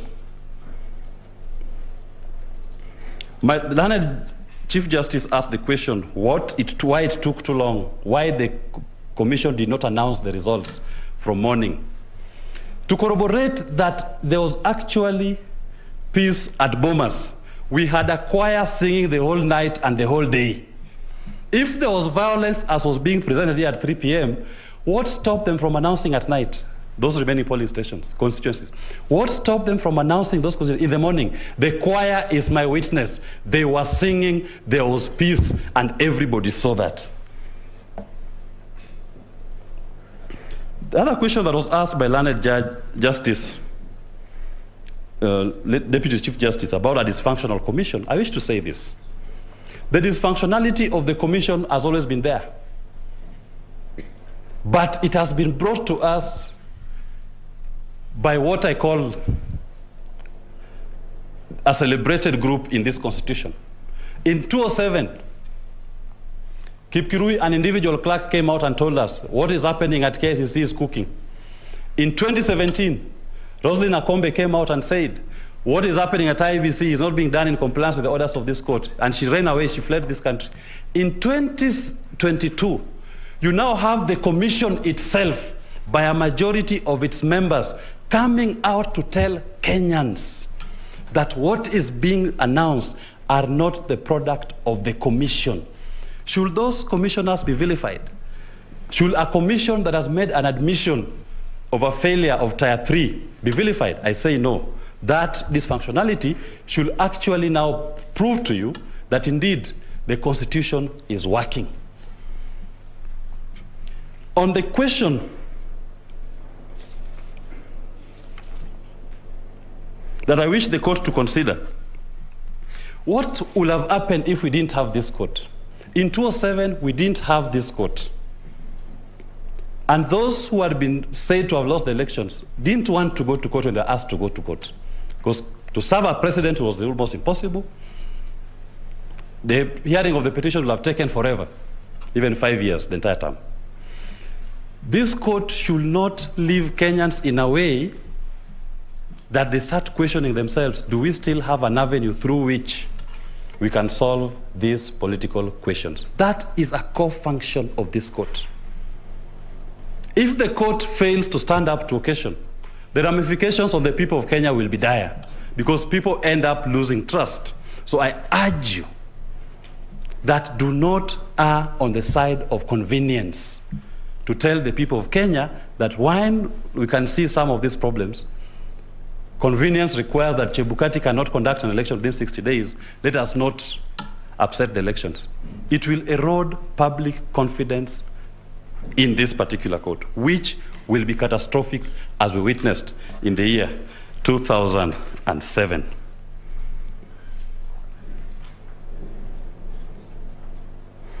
Tied to the commissioners, there are affidavits, and I believe the commissioner will talk about them. In their reply, the majority commissioners in their replying affidavits have already, we must point out, number one, that these commissioners have been in office for less than 1 year. September marks their first year in office. Within that 1 year, they've filed they've written 3 memos on the conduct of the chair unilaterally making decisions. Ultimately coming out on the 15th to tell Kenyans what they had been dealing with internally of a unilateral, arbitrary, all-knowing chairman. And I say this as I conclude, my lords and my ladies. When an alligator comes out of the water and tells you that the crocodile is sick, do you doubt him? When the commissioners come out and tell you that our processes are opaque, our processes are not as per the Constitution. Do you doubt them? I urge you, don't doubt them. We pray, my lords and my ladies, that you allow the petitioners prayed and grant the orders which are sought, and don't shy away if you find it necessary to indict Mr. Wafula Chebukati for the transgressions and the singular manner in which he has run the IEBC to the detriment of Kenyans. Thank you very much, my lady. I yield today 13 minutes of my time back to court. 13 seconds. Thank you. Counsel representing the fifth petitioner, David Kariuki-Ngare. 15 minutes.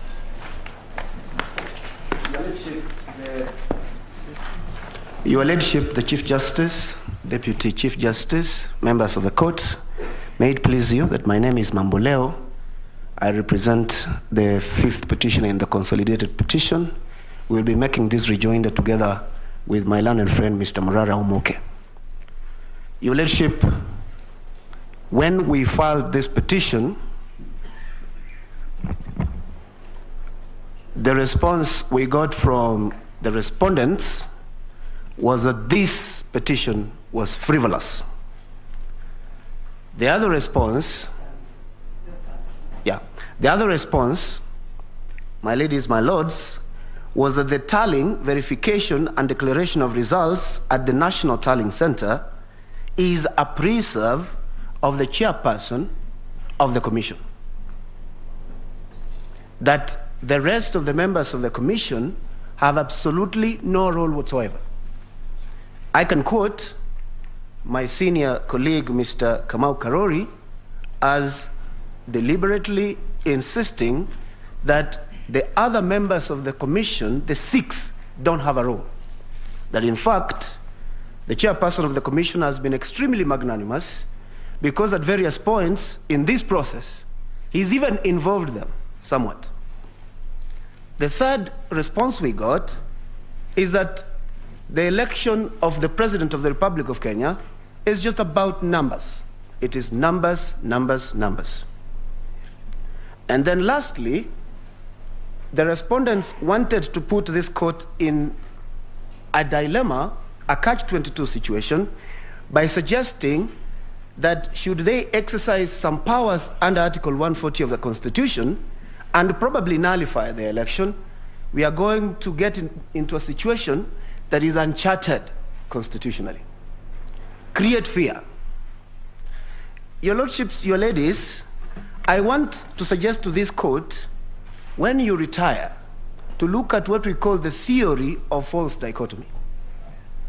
The theory of false dichotomy is an informal fallacy that is based on a premise that erroneously limits the options that are available.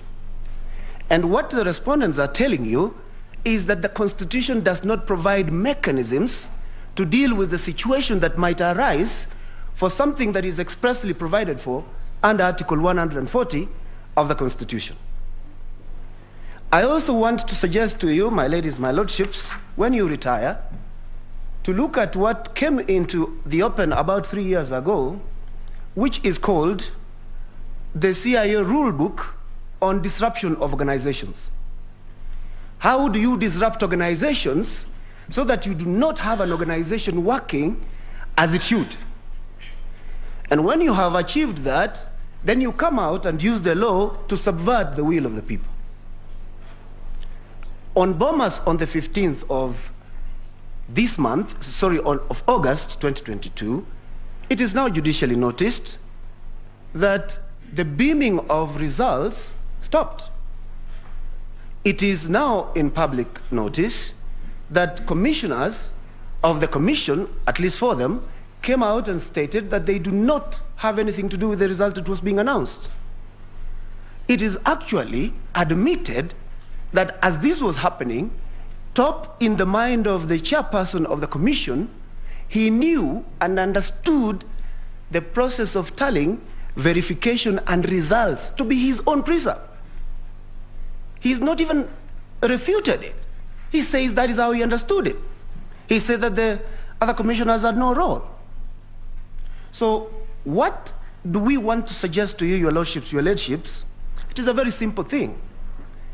That the reason why Kenyans were so glued to the television sets for almost 6 days is because the election of president is the only one thing that Kenyans do as a collective every once in a while. It is so important to them that you simply cannot joke about it. The reason your lordships and every Kenyan was glued to media stations for the 6 days is because you wanted to know what happened to your vote. So Article 138(3)(c), as read together with Article 38 of the Constitution, is in my view an expression of the greatest protection or the greatest gift that this Constitution has given to the benefit that is promised in Article 1 of the Constitution, that the people are sovereign. But if somehow you manage to capture the sovereignty of the people and set it aside by some scheme or something, then we are in a problem. And without taking too much time, because I associate myself with the submissions made by my learned senior counsels here, the important thing that we want to suggest to you, your lordships, is that when you retire, could you kindly borrow something that I know you already know, that Article 138(3)(c) of the Constitution is the ultimate protection that Kenyans have been given with respect to the presidential vote in a presidential election. And if you do so, then I'm sure you will come to the conclusion that Article 138(3)(c) is a peremptory norm of the Constitution. It is a jus cogens norm of the Constitution from which no person is allowed to derogate. Not the IEBC, not the chairman, not the President of the Republic of Kenya, and by no means, not even the Supreme Court of the Republic of Kenya. That this court must enforce the fact that this is the highest Grundnorm with respect to the protection of Article 38 and by extension, the sovereignty of the people of Kenya. I will yield my remaining minutes to my colleague, Murara Moke. Thank you.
Mahat's presented figures, which I would say many of them were based on presumptions and projections. And that's not what the IEBC should be doing, not giving us projections. That is for the analysts to do. Independent analysts can give us projections, but for the IEBC, they must give us specific figures. They cannot give us figures that are merely projections or made up based on presumption. The figures of how many voters were astray, how many ballots were astray, should be verifiable. I urge you, my ladies, and when you sit to deliberate, let's make things right for our country.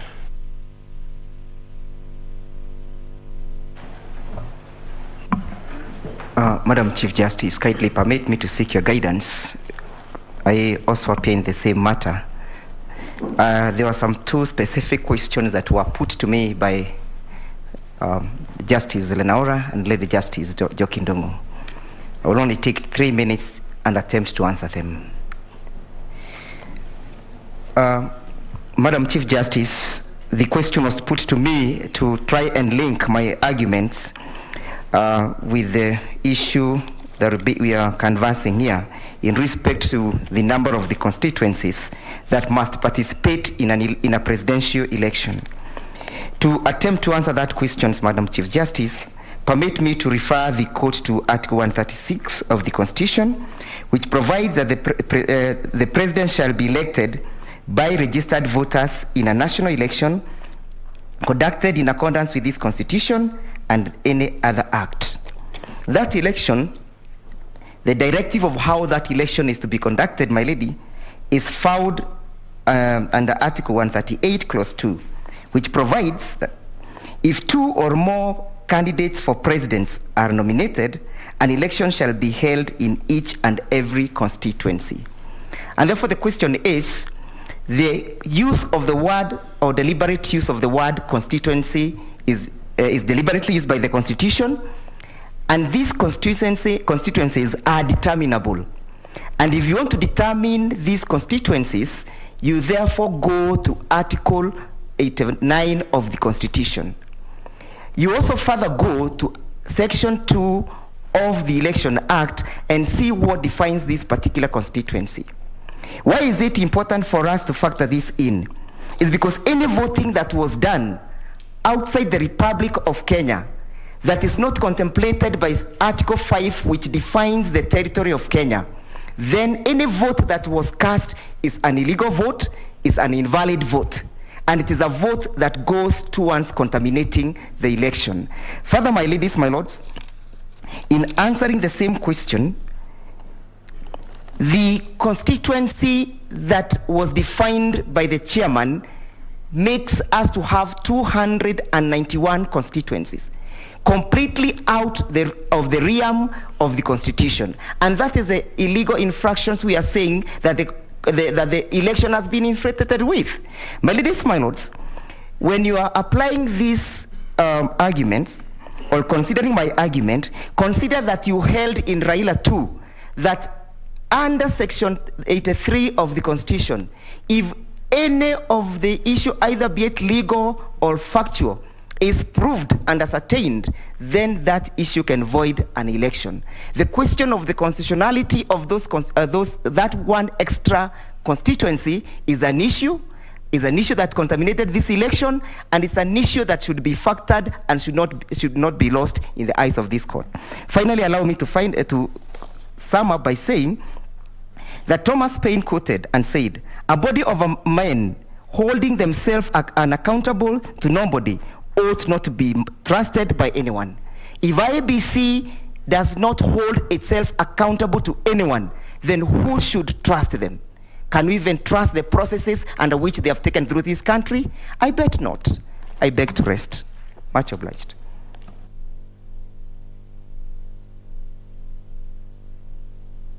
Next is counsel for the 6th petitioner, Okiya Omtatah and others. 15 minutes.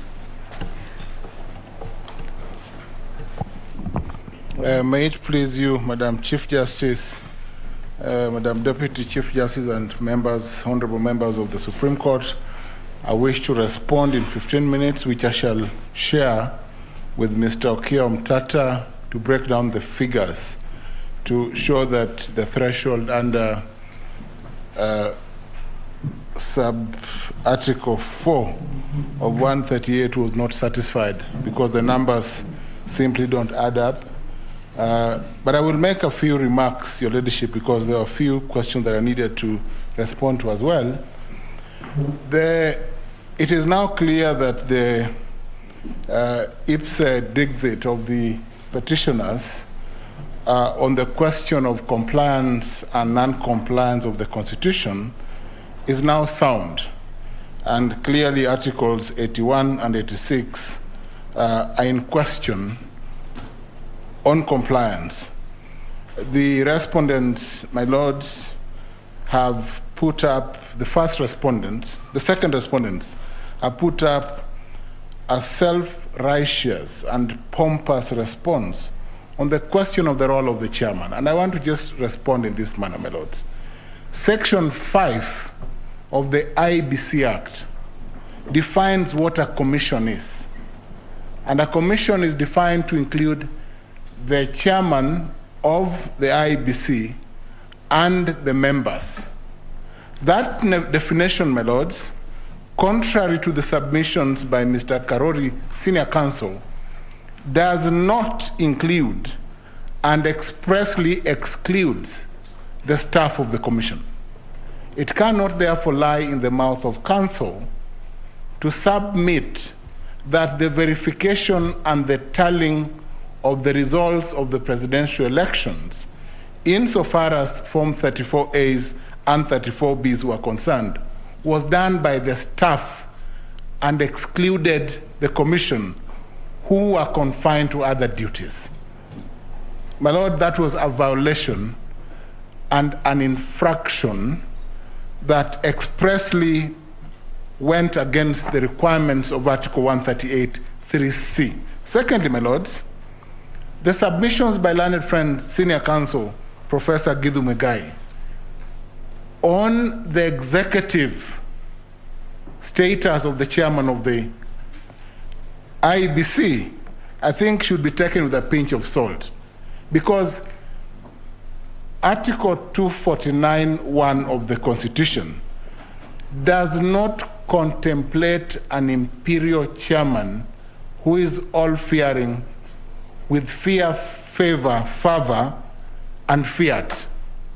That is not the chairman that we have. The chairman of the IBC, appointed under Article 250 sub-article 4 of the Constitution, must be that chairman who is a first amongst equals, just like the Chief Justice of the Supreme Court.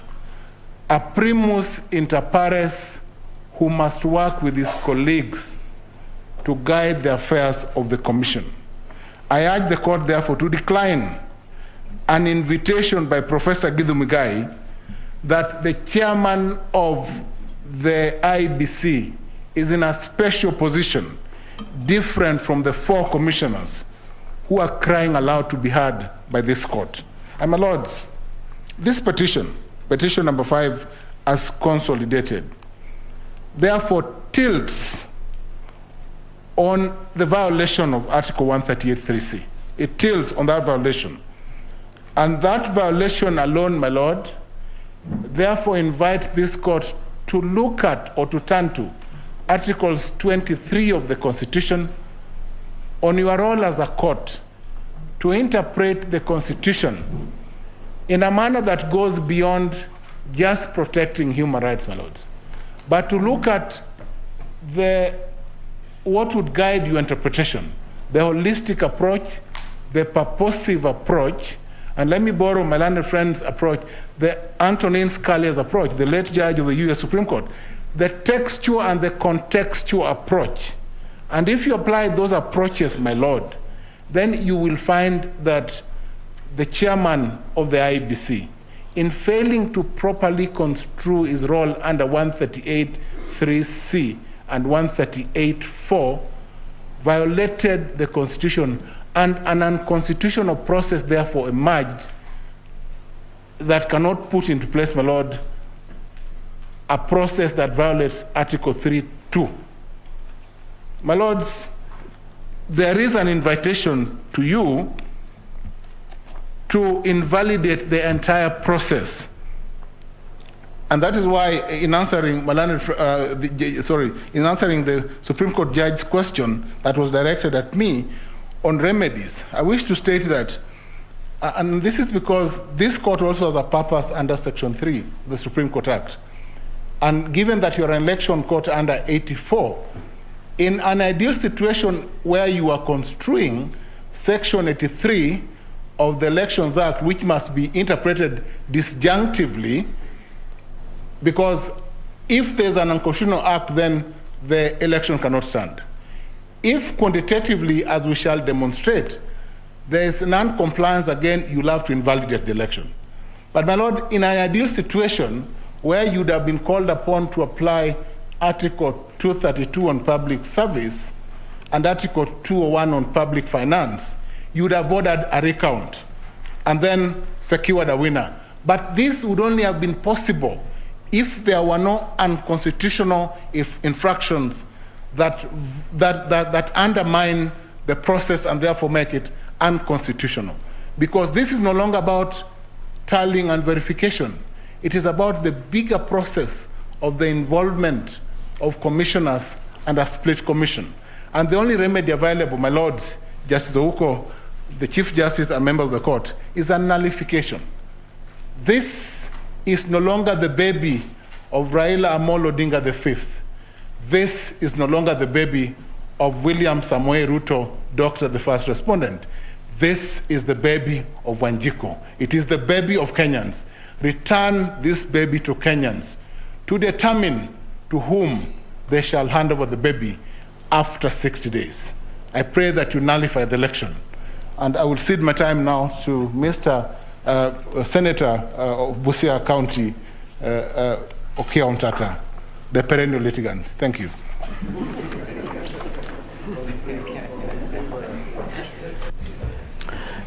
Distinguished honorable members of this court, I'll begin my submissions by requesting that my PowerPoint presentation be played. Just to respond on points of law. My lady, there was a question that was posed by Justice Ouko. Yes. To which Mr. Mohammed answered. Okay. And I would like to make a clarification on that. On the points of law, I think Professor has covered. Okay. So you're only answering the question by the court? Yes, my lady.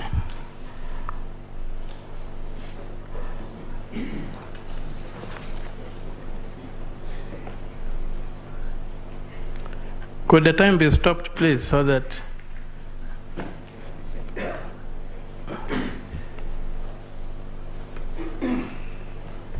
yes, we are going to interrogate the figures that were used here to attempt to mislead this court. I'll begin by asking the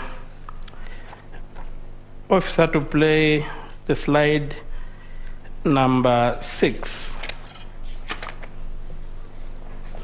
That slide that contains results, when I looked at it and my other co-petitioners, we found that the maths did not add up.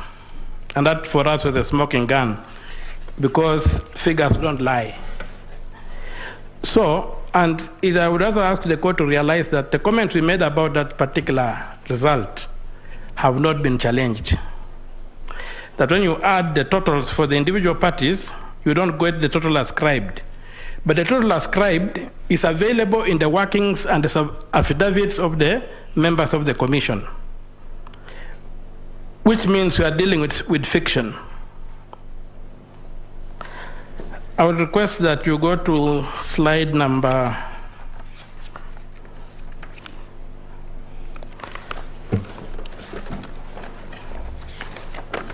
slide number 5. And the Honorable Judge asked, how are these things transmitting? So when you look at the fact that at 17 hours, we had 21,481,652 voters or returns which had been made, and we factor into when we try to calculate the average number per voting station, we were told we were given 46,299 polling stations. If you divide 22,120,458 by 46,299, you arrive at an average figure of 478, which is not very far from when you take 65% of 700, which is the maximum number you can have in a polling station, you end up with 455. So when you now come and using the 478, which is the average we have had, and divide 21,481,652, you get 44,962. From paragraph 29 of Mr. Chebukati's replying affidavit, the figure he gives is that 45,994 kids reported. Now, from this, you already see that if the kids were 46,299 and 45,994 had reported, you are only left with 305 kids. These are kids which had connected, so the question of saying that these kids were looking for connection is not there. These kids were connected and they discharged their mandate. And you have been told here that there were some kids in Eldoret who are pinging the same, we are sending results from Eldoret, I don't know from wherever, when kids being used. So at that time, you get that the 305 kids, which may not have had network, if you multiply that figure by the maximum number of votes available, you will find that the 700, if you multiply that, you'll get a figure of about 213,500 votes.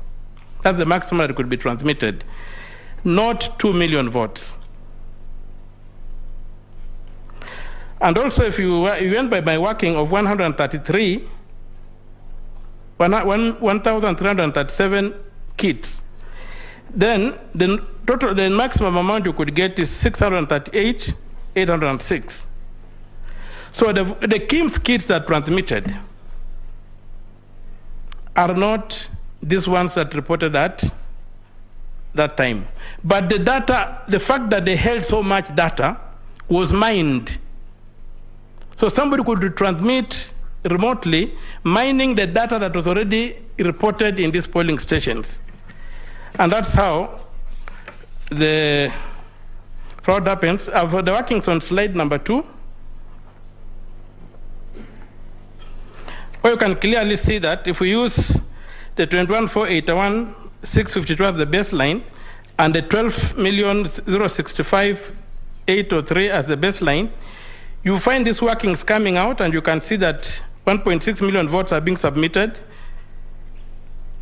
between 17 hours and 2045, and on and on. But most important, even if we were to buy the idea that they were connecting, you have got 508,647 ballots on page 3, slide 3, which transmitted after a period of 3 hours and 45 minutes.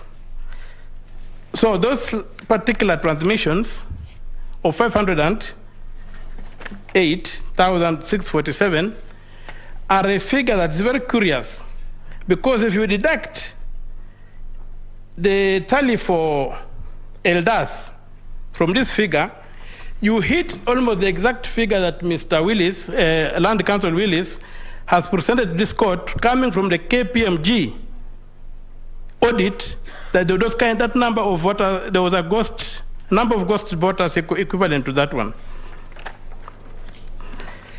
When we go to the other thing that supports our position, there was a question of what was the denominator used for voter turnout. I will invite you to look at at the petition at page 41. There's a letter, a press statement signed by Mr. Chebukati, saying that he used the National Voter Register to calculate, and if I may just read it quickly to the court. So page 41 is handwritten 41. It says, paragraph 2, at around 4 p.m., 12,069,803 registered voters out of 12,065,803 voters out of 22,120,458 had cast their vote.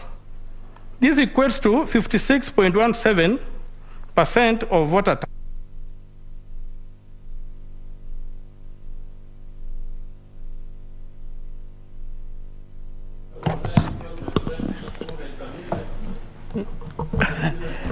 How much do you need? Because we have that slide.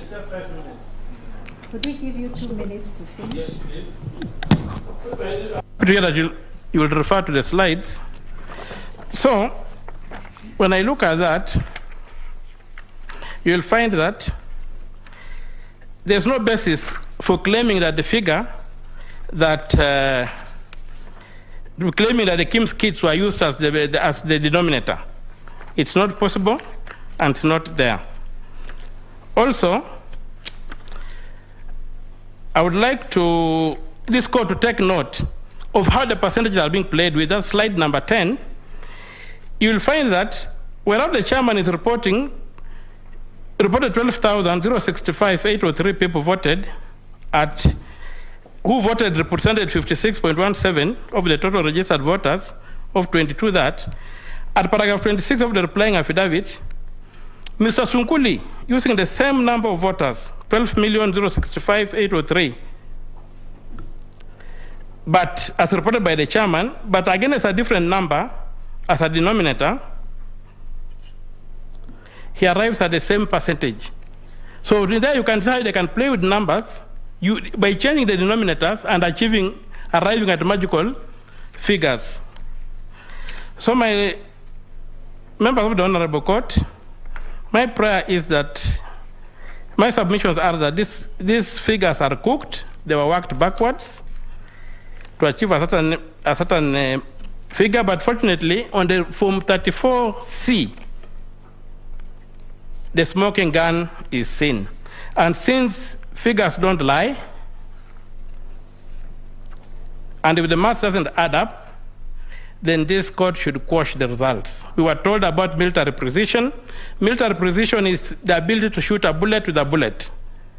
That's how a missile downs another missile. That is not what we are saying here. There's no military precision in these figures.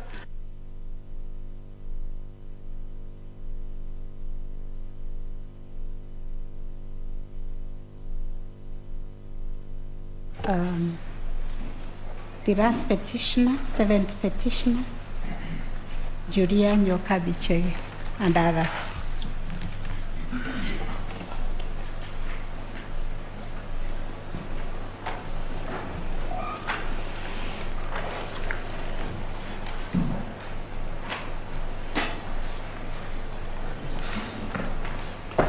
May it please you, Melody, Madam CJ, and other members of the court,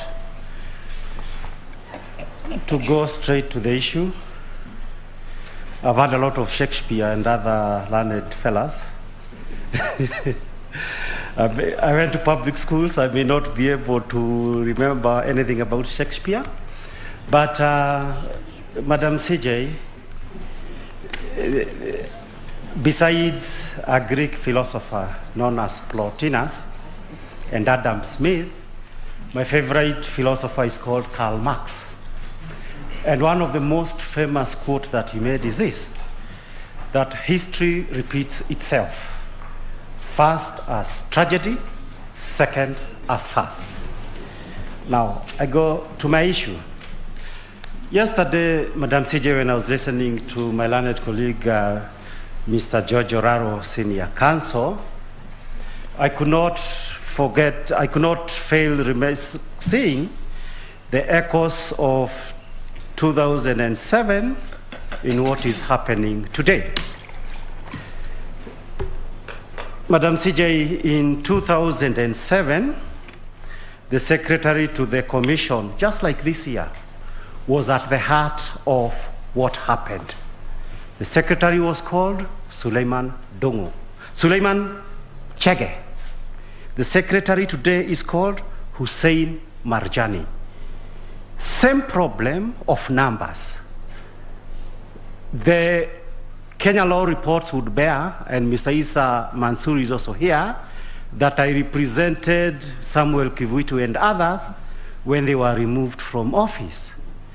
Now, it turns out that, and listening to my learned colleagues, that just like in 2007, the person who knew why the results are like that was Suleiman Chege. Listening to the presentation yesterday, it also appears that the only person who really can tell us about these numbers is Hussein Marjani. Second similarity is that both Raila Odinga and William Ruto were at the heart of what happened in the year 2007. But that is not the more important point. The more important point is the differences. The differences were these. In 2007, and under the constitution that was existing that time, the election was announced on the 30th of December 07. And the president sworn on that day assumed office. But the difference this year is this. After 15th courtesy of the new constitutions, on the 15th of August when the declaration was made, the person designated as the winner by Chebukati became president-elect. That's an important distinction. The second most important distinction is this, that the former constitution of Kenya did not have an equivalent of 138 of the constitution. There is that distinction today, which is what I was calling stage 3 of a presidential election. It was never there. The next issue was that in 2007, the presidential elections were held by the High Court under its original jurisdiction and special jurisdictions of elections. This one comes to the Supreme Court, and the basis upon which that is done is on the basis of Article 140 of the Constitution. There is no sitting president who will be appearing before you. There is only a president-elect. Now, my first petitioner, Julia Chege, asked me, because there was a subjective question that was posed in her view by Judge Smoky Wanjala, that how come there was no protestations by these people when they were being given domestic chores? According to Julia Chege, who had to resign from her university job as a lecturer, there is something that needs to be understood, that for 99% of the human population, you want to follow the natural order of things. You don't disturb things. You let them things as they are. So that to Julia Chege, it is important that the court must understand that from your point of view, a lot of you, and she knows that history, have had a previous opportunity to stand up for something, an opportunity to say no. Not everybody has had that opportunity. And therefore, the 4 commissioners for ultimately, on the 15th, having the courage to have something to stand for. They are heroines and heroes of this country. We come now talking about heroes to what my professor of criminal law and procedure, Dr. Gethu Muigai, said.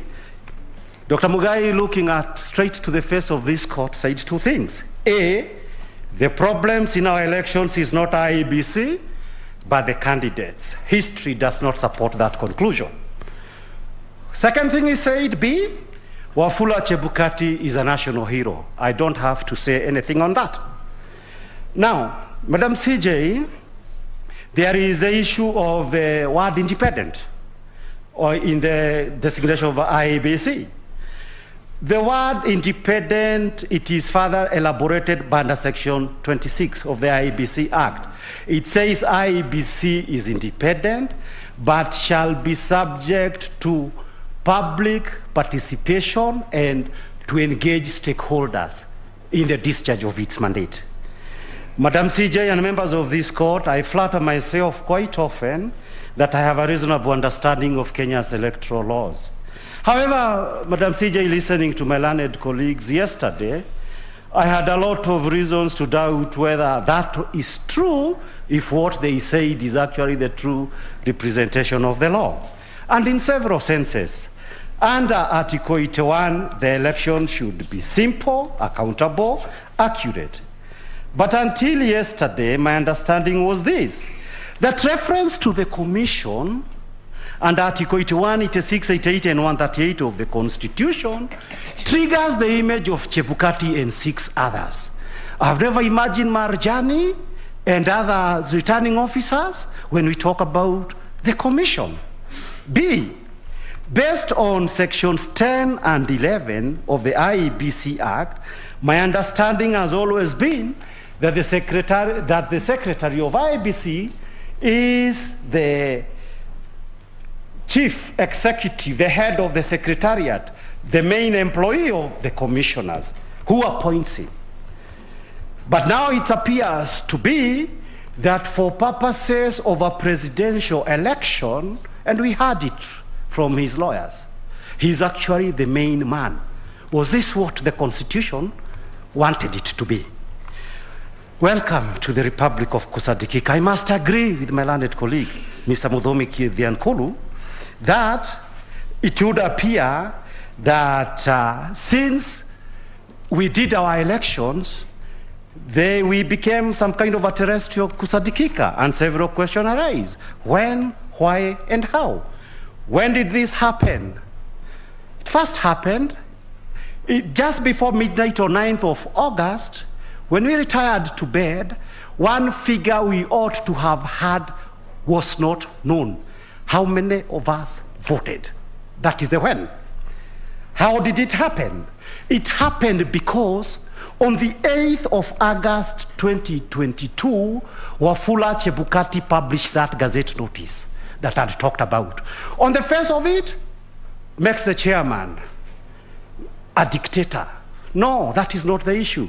If you read it as an instruction manual, it was to give the job to Hussein Marjani. That is what happened. Why did it happen? It happened, and we explained in our affidavits, paragraphs 42 to 45, and what they say that effectively, on the 15th of August, when these elections were declared, from 7:30 to 6 p.m. on that day, the Commission, as the Commission, had lost effective control under Article 138 of the Constitution. I come, because I'm trying to rush myself, to the petition, number 7. This petition, Madam CJ, is actually a numbers petition. I didn't want to make a lot of fuss that I would have needed more time, but in case my mouth does not go fast enough, I urge you that you give me a little leeway to conclude what I need to say. The issue is this, Madam CJ. When you pose the question that you posed, how do you have evidence 700,000 people did not vote? You triggered some kind of public participation on my phone. I had many calls. Kibe, why did you just say it's 700? It's about 3 million. But of course I had to tell them, no, we just said 700 because we had some kind of evidence. So it's a big issue, Madam CJ, that you triggered a public participation. So many people don't vote on account of non-enforcement of Regulation 90 by IEBC. Now, for whatever the value is this. I can demonstrate very shortly, and we've done that in our petition and in our, in our affidavit, that when you have a petition based on non-compliance, how do you prove it? We have an affidavit of Julia Chege that basically has not been controverted. She says where she was voting. She was voting as an MP she was contesting the office of Kangema. And she said how she interacted with election officials. There were no affidavits sworn by the commissions to say those interactions she talked about were not true. But more importantly is this. When you say Regulation 90 says you are going to publish notices on how election officials and security officers are going to vote, IEBC needed to do a very simple thing. Namely, what did you publish to implement it? If you didn't publish anything to implement it, you are responsible for non-compliance. How do you treat non-compliance? You tell the Supreme Court. We could not be able to have non-compliance for reason A, B, C, D. Then the Supreme Court may decide to excuse you or not.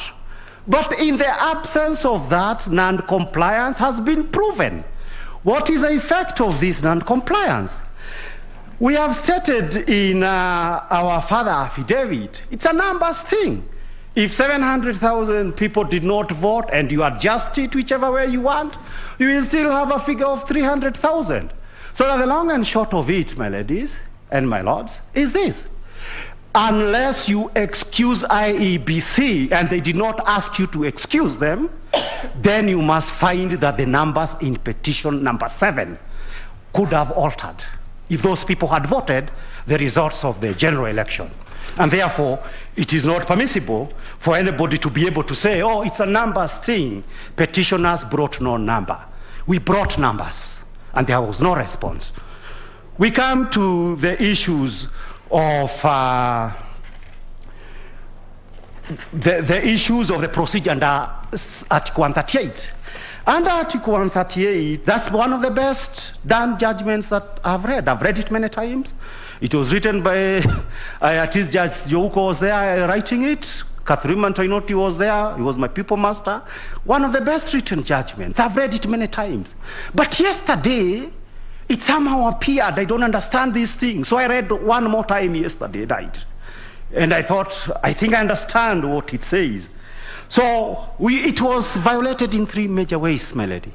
Number 1 is this, issues of the voter turnout.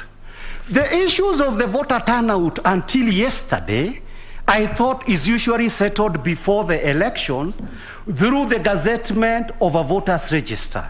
For these elections, it was done on the 21st of June 2022 through Gazette number 7290.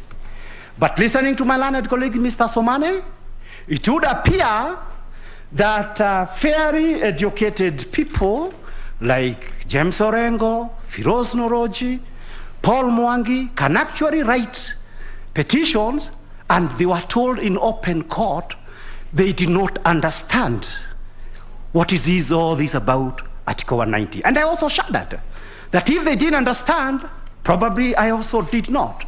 Issues the second failure is this. In short, I'm saying the register cannot be mysterious. If the register is mysterious, the election is not simple, does not meet the requirement of Articles 81 and 86. Number 2, the stoppage of the public display. I didn't hear a straight answer to that. Now that there was no straight answer to the issues of the failure of results, and the 27 were not read, that goes straight to the root of the procedure under 138. If that was not done, my lords, there is no way in which you can be able to say the election was valid. For a simple reason, which is this. That when can I have 2 minutes? 2 minutes. Yes, I can reach in 2 minutes. For the simple reason that we were dealing with under Article, for the conclusion, the whole point about Article 138 is that the procedure must be concluded. If it is disrupted, you have to hold that Article 138 was violated. The next issue is this, the third one. We talked about the issue of effective control. If you are convinced by what you have heard, and we have gone through this in the last 2-3 days, that IEBC lost effective control from 7:30 on the 15th to 6 p.m. when the results were read, there can be no basis for this court to say anyone was validly elected as President of Kenya. My learned colleague, Mr. Fred Ngatia, whom I respect a lot, said that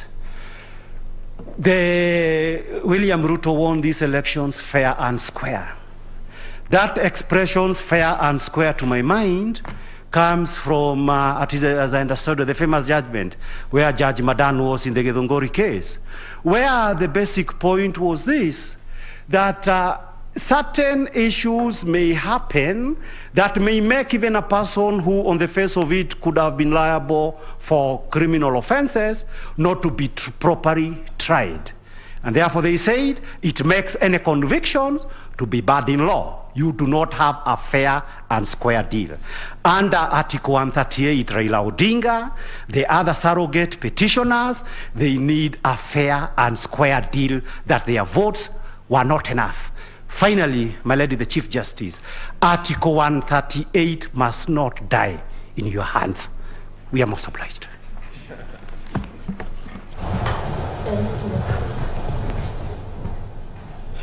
I think that brings us to the end of...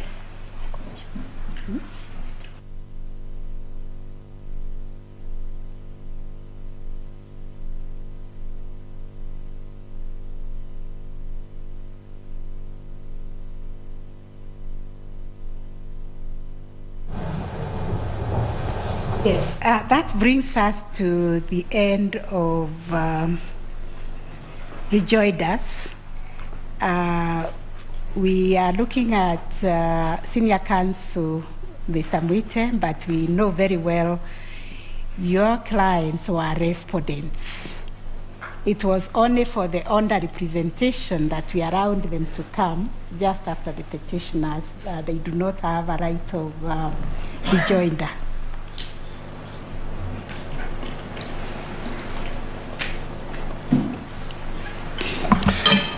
Chief Justice, I am acutely aware of the time constraints within which this honorable court must adjudicate on this petition.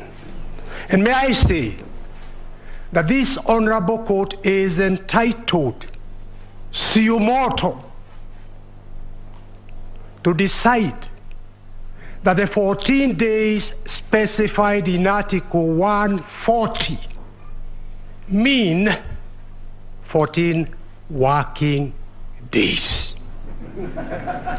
Yes, to exclude Saturday, Sunday, and public holidays. You can do that, suo motu. I am pleading, Chief Justice, I'm pleading on behalf of the 4 commissioners. I plead. They have had very, very little time in this court. I plead. Well, that is why I was looking at you with the questioning eye, because Yes. there were some questions also which were asked, and they need to be responded to. Yes, those are the ones. I'm just pleading. Yes. Allow my colleague Mansu Issa some 8 minutes, and Dr. Arroa some 3 minutes, and yours truly some 2 minutes only. That is 15 minutes. Because, yes, because... To answer those questions. No, because, Chief Justice. Yes. Those questions directed at those 4 commissioners are very important. And Thank when you. others were answering questions, Yeah. a lot of maligning, a lot of... Please give them that opportunity to have their case stated. They are the majority in that commission. Thank you, Senior Counsel. I thank think we've heard your plea because we asked questions. So we'll give them 15 minutes to answer, not now. We want to take a break. And immediately we finish, there was an issue raised by Senior Counsel Gatia responding to some 2 Forms 34. And you ask for 5 minutes. And then we will give the parties 15 minutes, not all the parties, the ones who are connected with the discovery and the scrutiny, 15 minutes in the afternoon to respond to the report. I request, Madam Chief Justice, may I request 5 minutes for the Commission, because we are the custodians of the form, the legitimate forms. Yes. And my learned friend, Mr. Orengo, needs his lunch now. He's heckling. Okay, we'll give you 5 minutes, and the court will arise.